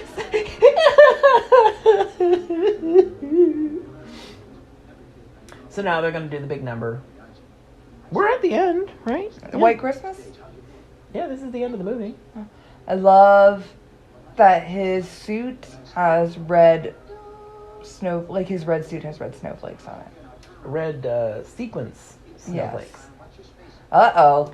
Uh-oh, there's a little gift she shoved in his bag. Yeah, she snuck in a little gift. Their outfits are great here. Yeah. Their outfits are great throughout. Yeah. I mean, this whole film is gorgeous. It is a gorgeous film. The costumes are amazing. The color is amazing. Is she doing ballet or is that a different person? What? It's a different person. Yeah. There's a ballerina. She's going to pop up and do a little dance move. She's getting weary though. You can see her like rocking. Yeah. Because it's a child. I like that she's got snowflakes on her slippers too. Oh, okay. Wait a minute, who? The ballerina. Oh, really? The little ballerina child, yeah. All these out. She's on it's point. So good. This is Christmas to me. This is Christmas. If people aren't dressed like this in front of a tree like this, singing this song like this, that ain't Christmas. Mm-hmm. Maybe that's why I'm so disappointed with holidays nowadays. Look at her toes when she comes back. Oh yeah, you're right. Yeah. God, on point. Ugh. Girl, put your feet down. That poor little girl. I mean, All on three point of them. for a girl. Oh, she's doing a squat. I didn't notice that. Shit, girl. Oh no, she's sitting on the guy's legs. Okay, so that's a lot That's better. A little better. She's being supported. So many young ballerinas came into the frame. the I didn't frame. even realize it. Well, not only that, There's but, like 8 of them now. They're all dancing on point, which, if you know anything about that, that's horrifying. Yes. And for children to be doing that, girl, why are you torturing your goddamn kids? They're lighter. Ugh. Their bones aren't as heavy yet. Not yet, but I mean, maybe they'll grow some kind of strength out of that. I don't know. Ugh. But it's very horrifying to Yeah. dance on point. In fact, what I think I might have brought this up before, but like, And if people don't know what on point is, it's when you're on your very tippy toes. like almost ridiculous. Yeah. You'd have to see You're the on, shoes. like, Like if you ever see the It's shoes, like where your toenail is. Yeah, Yeah. like the shoes they have a block in what do you call it, in front of your toes, so that when you're on point, you're up on this little block that's in your shoes. So you're literally dancing on the tips of your toes, but on a heel, sort of. Yeah. It's very weird. But typically, and this is another bullshit moment here, Go ahead. that it's typically a woman's thing to do. Men Yes, don't do this. men don't have to do it. So fuck that. And when they did a version of Swan Lake, I think it was in the 90s, right around Billy Elliot moment. Okay. Because at the end of Billy Elliot was in Swan Lake, this version of it, where men had to dance on point. And when Annie Lennox was making her music video for No More I Love Yous, she wanted those dancers to come and be in her video and dance on point, because she's like, you know what? I think that a man should have to do this and bear this woman's burden. So she had specifically wanted men to be dancing on point in her video. Anyway, so they revealed the snow in the background. They opened up the stage so that everybody could see that it was snowing on Christmas, and the end. Yeah. It's so good. Anyway, Right on. so final thoughts? I dig it. It's diggable. Yeah, it's diggable. Yeah. That's good. That's good. Yeah, I dig it. There is a commentary track with Rosemary Clooney. Oh, let's play it right now. 2 hours? No. I actually don't think I've ever finished watching it with commentary. Not because it was boring, but just because I was like, this is long. There's that little girl sitting on the knee. What were those boys even doing? They just came in so that they could sit on their knees and continue their pointery. Yeah. Those boys Just didn't dance for nothing. more- Just props. Yeah. The boys should have been on point. Fuck them. It was the 50s. Well, you know. So, anyway. Oh, I never noticed. Look, Vera's on the wrong side. She's next to Bing. Huh, weird. Is that how it is? Oh, yeah. Weird. might be a like the mirror Publicity shot? image. No, because her thing still travels in the same direction. Yeah. Well, whatever. Anyway. Yeah, my final thoughts, obviously, I've said it before. It's one of my favorite films. Mm-hmm. Top 5, for Yeah. sure. I'd have to make that list someday. I really don't know. I just know that it's there. But I don't know what the top... I mean, obviously, Barry Lyndon would be the first, but... Well, yeah. I don't know what the top 5... It would be up there. Well, what would you recommend for this movie? I would recommend... it'd be easy to say Holiday Inn. I think that would be easy. Say it. I'll just say it. Holiday Inn. Watch Okay. Holiday Inn. It's got Fred Astaire doing one of my favorite dance numbers ever. Mm. It does. Ooh, ooh, ooh. It has a blackface scene. So be careful. And actually, when they show that on TMC or whatever it's called, Turner Classic Movies, they actually cut that scene out. They don't play it. So yeah. Well, it's probably not needed. No. Yeah. I mean, no. It's even worse because it's a black and white film, but they colorized it, and it's even more alarming when you watch that scene in the colorized version. It's like, oh, you really went there. You did it up there. Ooh. But yeah, they cut out that whole sequence. But I mean, it makes sense for the plot of the movie, sort of, because he's trying to hide the girl so that Fred Astaire won't notice her, and he has seen her, so he's like, well, if you're in blackface, he won't recognize you. But it's like, ooh, girl. That's a... Maybe just put on a mask next time. Maybe just don't do that number. Yeah. In fact, maybe not my hide. favorite song either. It's not my favorite song. Well, all right. Well, highly suggest Holiday Inn. I was speaking on your behalf. Oh, yeah, I'm sorry. I do suggest it. It's a very good film, other than that part. I would probably say On the Town, I think. On the Town? What is that? It has Gene Kelly. Vera Ellen is in it. Oh, really? Mm-hmm. I've never heard of this. And, I've seen this. Fred Astaire, right? Fred Astaire, Gene Kelly. They are... Were they in a film together? Yeah. I didn't know that. They were in the Navy, and they dock... That sounds so familiar. And Maybe they go on the town, and there's like a bunch of dancing, and like it's bright yellows and such. Bright yellows and such. Yeah, there's lots of bright yellows in these movies. I like it. Yeah. Here, hold on the Town. But I like it. It's probably one of my favorite. Why am I typing woman? On the Town. On the woman. Oh, on the woman town. Vastly different results. Frank Sinatra. It's Frank Sinatra, not Fred Astaire. Maybe that's why I didn't see it. Who am I? Oh, yeah, you don't like Frank Sinatra, huh? I'm not a fan. Well, Gene Kelly, Frank Sinatra, Vera Ellen, and Betty Garrett. I mean, I would watch it if I had to. I mean, if you selected it for a choice, I'd have to watch it was probably a movie I would select. Okay. Because I think that you would like looking at all those butts in those little uniforms. Fuck yes. Yeah. God, that'd be good. Do you know what I was noticing? Well, never mind. It's not important for the podcast. Just gonna talk about some dick. Yeah. I'm sure our listeners are used to that by now, but I'm sure there's a little acorn. A little something for you. A little something for you. Give me a little acorn. Yeah. Okay. So join us next week when we do Who Knows What. We'll figure it out. It'll be a surprise for you guys because we don't know yet.